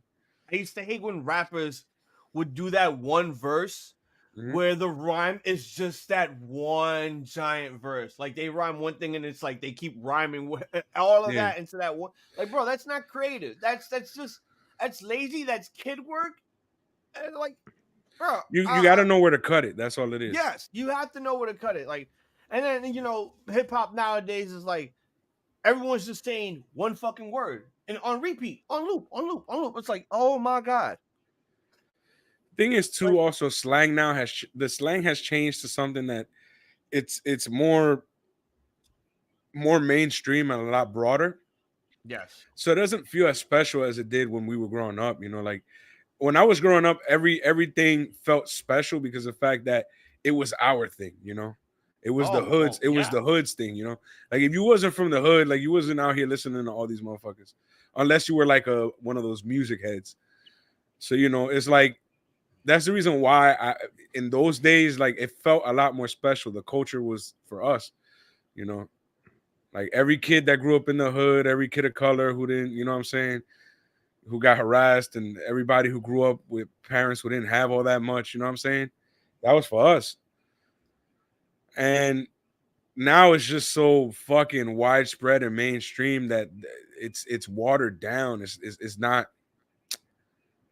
Everything has become way too mainstream, and then there's very few guys who still rap and still fucking make music that actually feels like something that has some sort of substance to it. You know what I'm saying? It's too far and few in between. And then the thing now is that the way with streaming is, you know, with all the streaming stuff, is everything is kind of catered to a certain audience. So it's not like. It's harder for you. It's easier for you in one way to listen to new music, because if you want to listen to a new genre, you can just look up that genre. But at the same time, it's almost harder because what they'll keep feeding you is the type of music that you'll like in most of these streaming services. And most of the people that are using the streaming services and YouTube and stuff like that and keep getting recommended the same type of music, it's going to be harder for you to be able to because like the radio is pretty much dead at this point, unless you're somebody who actually like really is into that radio station. You know, it's almost like everybody would just grab their YouTube or their Spotify or Pandora or Tidal or whatever the fuck, and but that's my thing too. I use that Apple Music, like, whatever. I'm not saying okay, music is dead. It's not, but for everything that's it's not, because people like us. That's what I'm saying. Brainwashed. Not just brainwashed, but what I'm saying is, like, for example, right? We like that type of music, right? That type of hip hop, right? Yeah. But from time to time, me myself, because I am who I am, I will play this playlist because I'm like, all right, let me see what's new. Let me see what's out there nowadays. And once in a blue, they'll throw in a few songs that are like mainstream or whatever, and they'll throw a few songs that are from guys that I like or whatever. But most of the time, it's the same repetitive kind of music. Kind of the stuff we were talking about yesterday with Sexy Red and all that kind of like that kind of repetitive shit.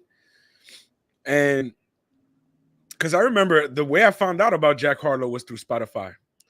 And I was into that shit. Like I was like, yo, Jack Harlow's kind of dope. But you know, it's like I said, very few and far in between. Same thing with Pop Smoke. Pop Smoke I got into because of Spotify. Juice World I got into because of Spotify. XX Tentacion I got into because of Spotify. There's a few guys that I got into because, you know, I just put on Spotify, whatever, and I was like, let me try this out. But I went and looked for it. You feel me? They didn't recommend that to me. And most of the shit that they're gonna recommend to you is gonna be the same type of music. So, you know, most kids that are only into one type of music, they're never gonna fucking expand because they're never gonna look for it. And that's kind of like what sucks. When I was growing up with the radio, they would play whatever the fuck they wanted to play. You feel me? So it was just like whatever they were either getting by machine. Not by machine. In those days, it was a DJ, and the DJ would sit down and find what's hot, you know, and then we would get exposure to all that. You know, it's not like that anymore. You know, you look for what you like. Same thing with like TV. Same way with TV. Same way with streaming services. That's why everything is like weird to me now, because you don't get to branch out and find other shit, because the fact that mostly everything that you're fed and given mainstream now is something that they cater to you and you only. It's an algorithm. Exactly. Yeah. Everything's an algorithm now. It's a catering algorithm. It's hard, you know. Yeah, it's exactly. Yep, you're right. Even YouTube videos, Facebook posts, everything. Even this, even Instagram. what we're watching now, it's all an algorithm. Viewership, ratings, likes, dislikes, all of that shit. It all You got to have a certain word in a title for people to. Yeah, I'll be right back. Go ahead. I've tried trying to figure that out, but it's impossible. You really got to be like on this shit 24/7 to do that. Yeah. I kind of wish it was a little different, you know. I kind of wish, but at the same time, it's like you can wish all you want, but you got to evolve with the times as well. And unfortunately, that's kind of the double-edged sword of just getting older. It's like you want to keep some sort of homeostasis and have things. What were we talking about yesterday? Recognizable, you know, nostalgia, right? Yeah, remember that? Yeah, that's part of the problem. Yeah, we constantly want to go back to the past, that we're hurting our future, our present. Yeah. You know, it's like, but sometimes we just got to move forward. But then here's the thing, right? Here's the thing. We can learn from the past. We can always learn from history. You feel me? There's something also about nostalgia also that puts a warm feeling in our hearts, and we try to pass that warm feeling on to the next, you know, the next generation. It's so temporary, though. That's why I'm always like, it's okay to have a bit of nostalgia. Nostalgia is good in a lot of cases. The problem is when you're not using it correctly, you feel me? And you're not using you got to do it right. When you just want to fucking live that, you know, over and over and over again, and it's never gonna be the same. You Perfect can never example. Recreate that. Spider-Man No Way Home. That movie legitimately was the best like use of nostalgia I've ever seen. It was perfect. It wasn't a lot. It wasn't too little. It was just right. But that was the thing. At the end of the day, like, nostalgia is gonna sell you on anything.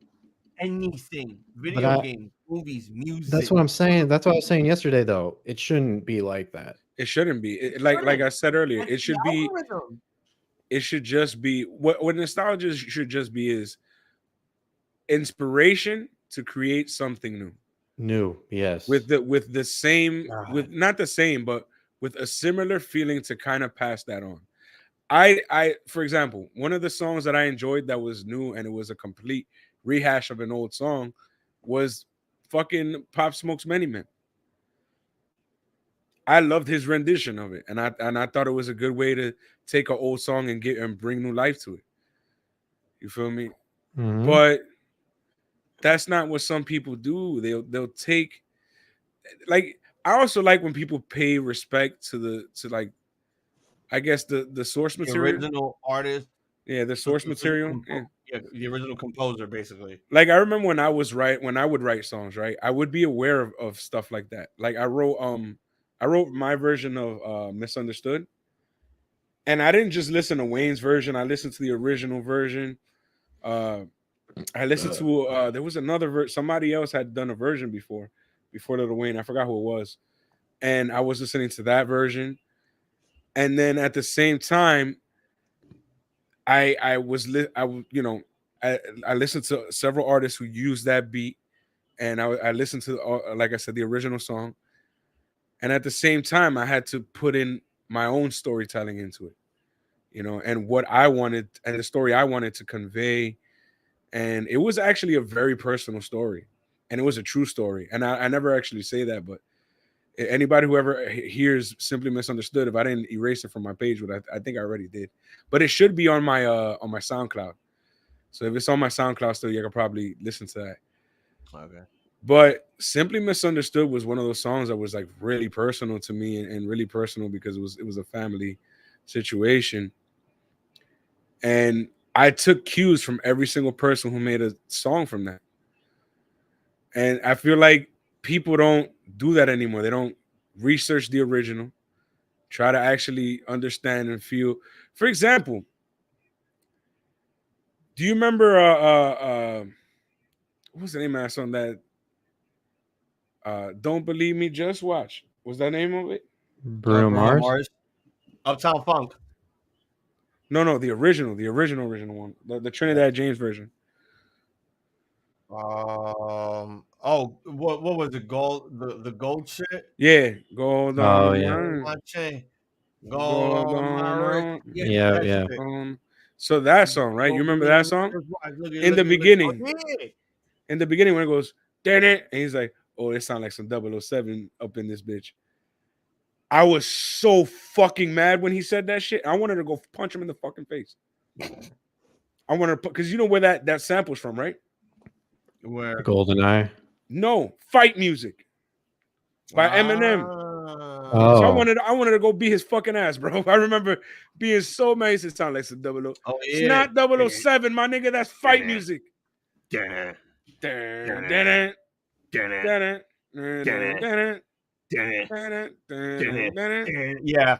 it makes sense. It makes fucking sense. I was so mad, bro. I was like, y'all she's like, I felt like my parents. These little young motherfuckers don't respect shit.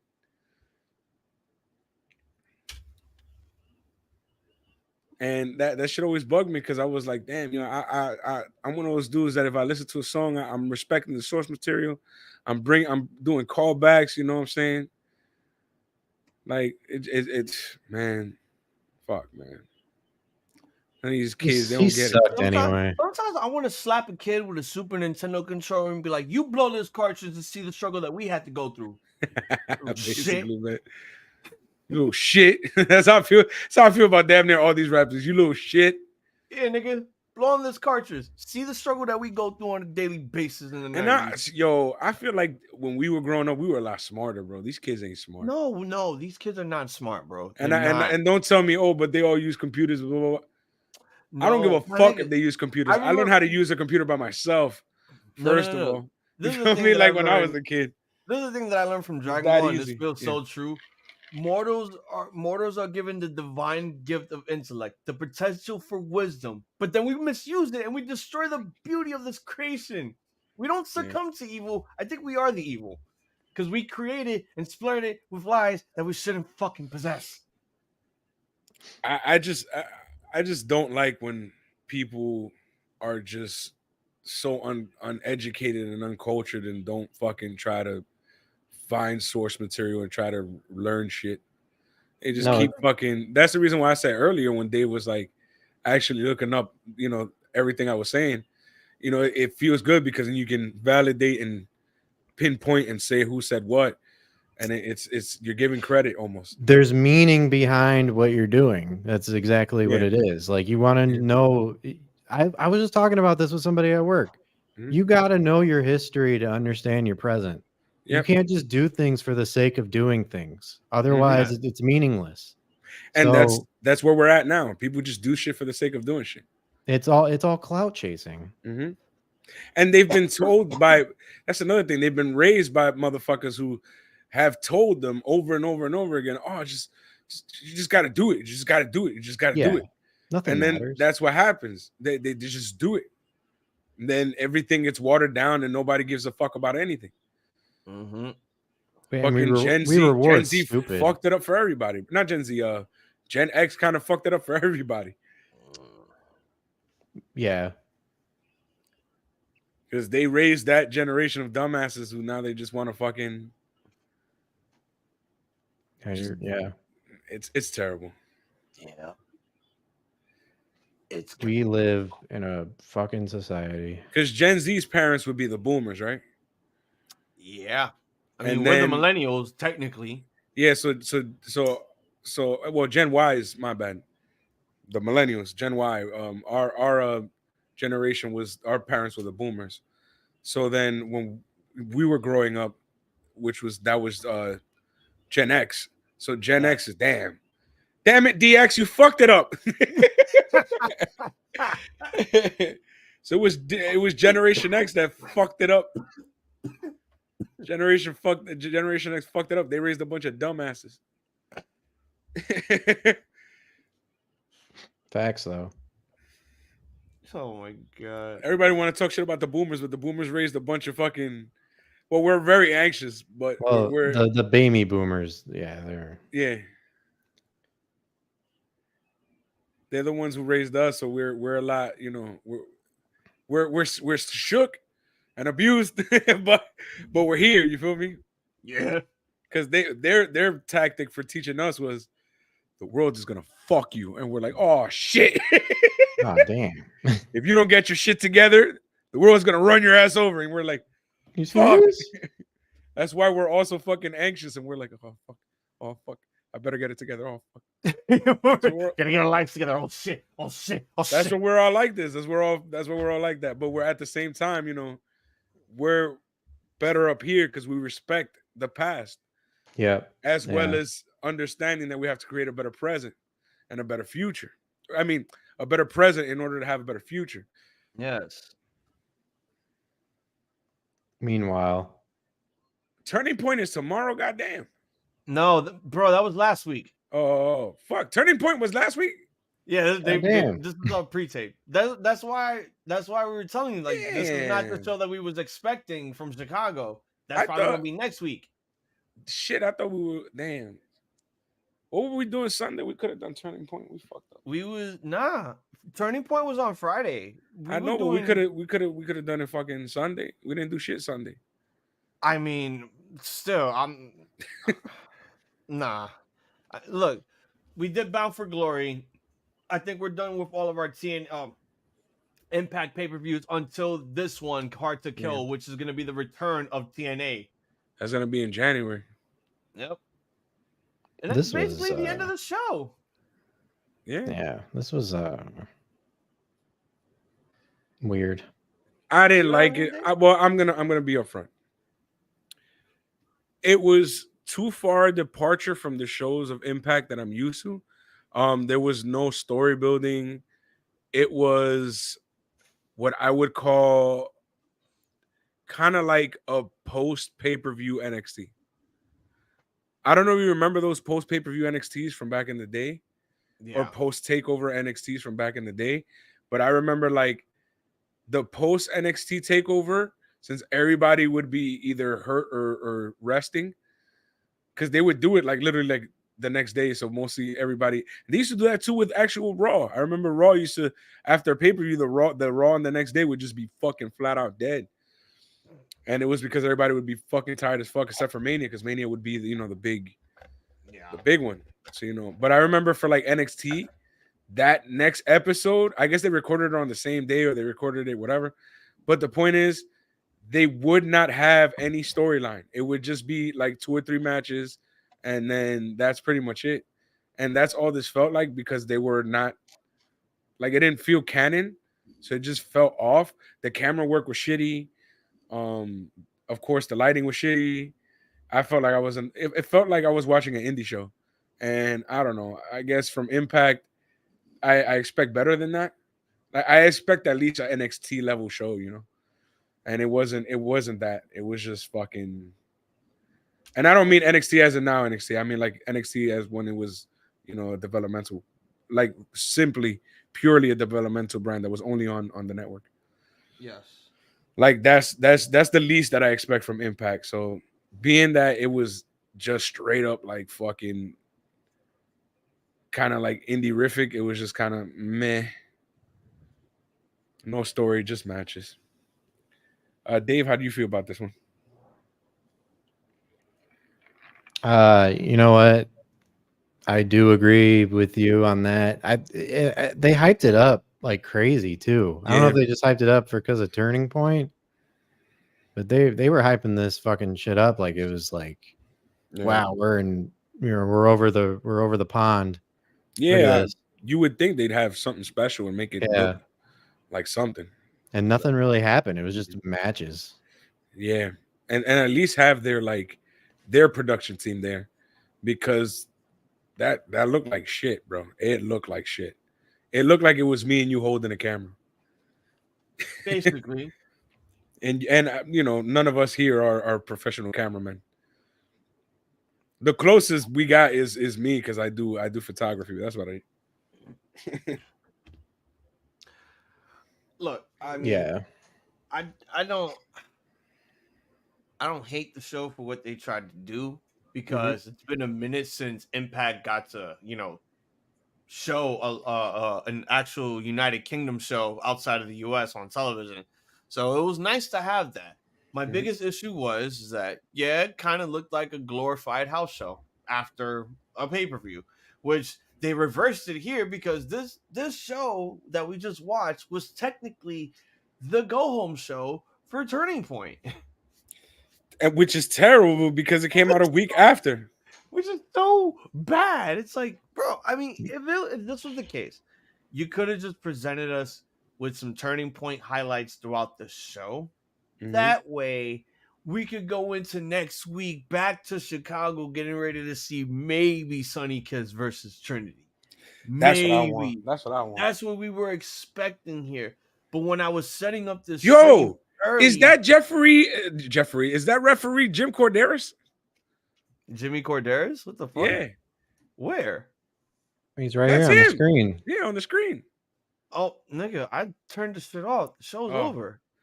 Yeah, I leave it on until we leave. Oh, well, that's dead as James Corderas, bro. I mean, shit. Thank you, Dave, for corroborating.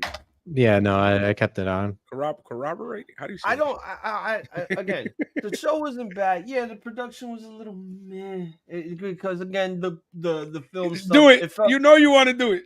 I'll do it at the end. Nigga, I'm doing it at the end. Let me finish. It did feel like an indie show, and also felt like a glorified house show for everyone that was basically there in attendance. It didn't feel anything special, but it was nice for them to actually go back to their UK tour.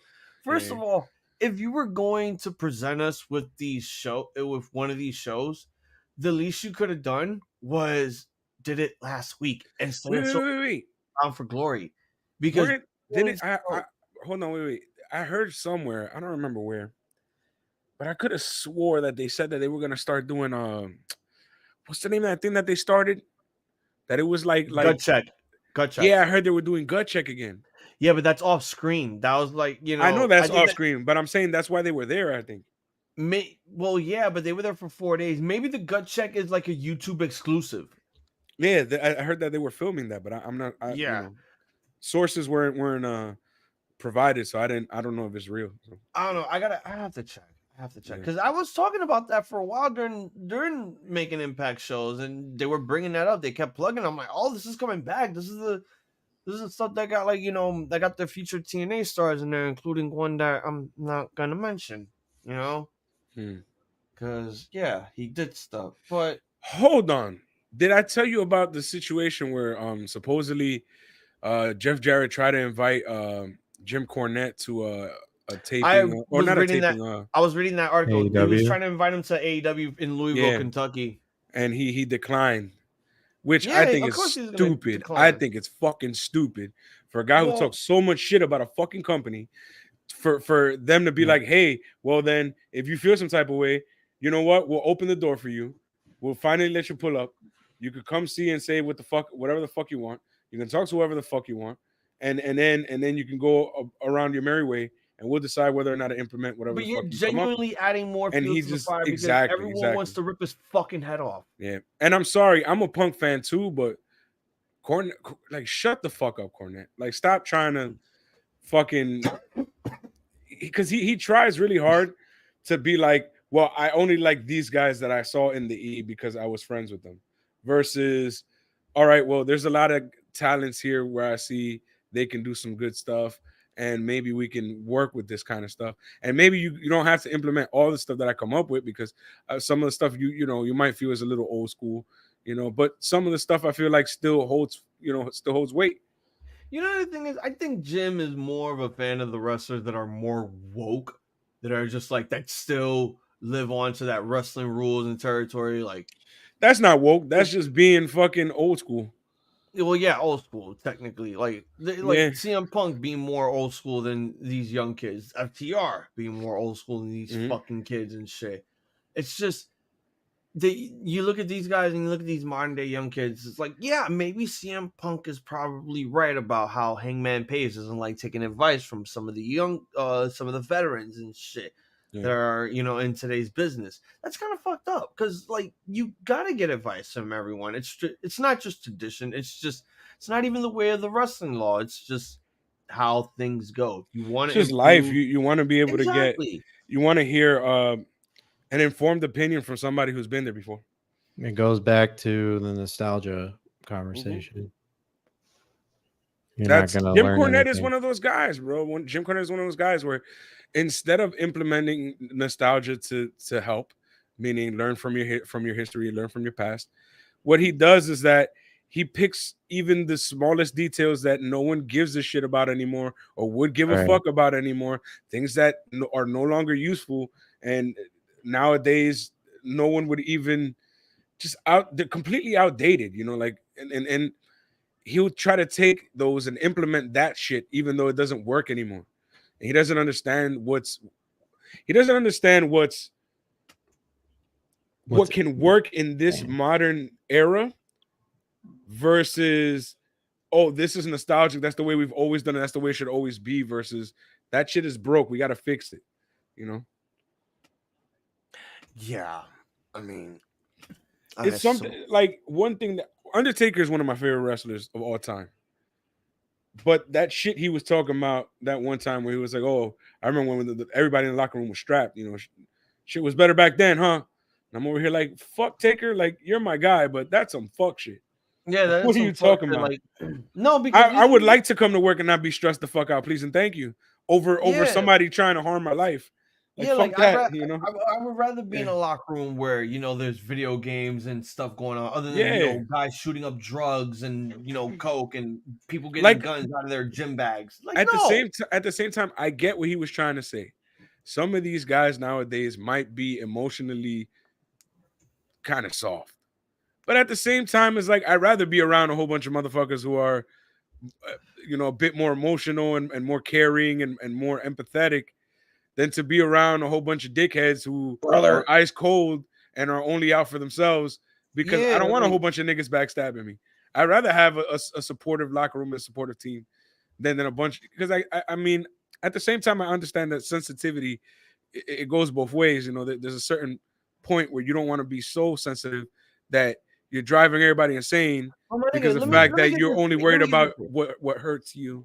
Yeah. You can't be a snowflake, So Undertaker thinks that guys in the back of the locker room that play video games or do streaming services or go on TikTok to do twerk videos, those are sensitive people. Those are sensitive people. But I find that, that's the thing. They are, because at the end of the day, they're doing that versus trying to pull a gun on each other, trying to stab each other. They're not all CM Punk trying to beat each other up in the locker room, Oh, well, excuse me. While I walk around the American Airlines arena with a fucking RPG, scaring the ever living shit out of my coworkers. All right, New Jack. Okay, guys, look, we're going to bring it home here because it's already about to hit the 2-hour mark. We will be back in a couple of minutes for the Ramble of Honor episode. So, Jesus. For the champ, ProDave, for 6, I'm Hazel. This has been another episode of Making Impact. Oh, by the way, this show is getting a fucking mid. forgot to play that shit. Yeah, this All episode was shit hella was coming. mid. But the good shit is coming. The good shit is coming. Yeah, the good shit is coming. Stick around for we will be doing basically under 2 hours of Ring of Honor, like an hour. Yes. It's an hour 50. So that's fine. It's under an hour. I mean, under 2 hours. Whenever it's under 2 hours, I'm okay with it. For the champion, Dave, for 6XL, I'm Hazel the iZombie. This has been another episode of Making Impact. We would like to wish all of you out there 8 goodies. A motherfucking too sweet and a good fight.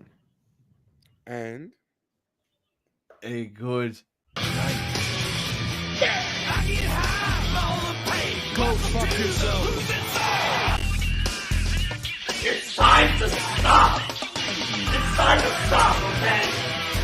No more. Where the fuck are your parents? Who are your parents? I'm gonna call Tom.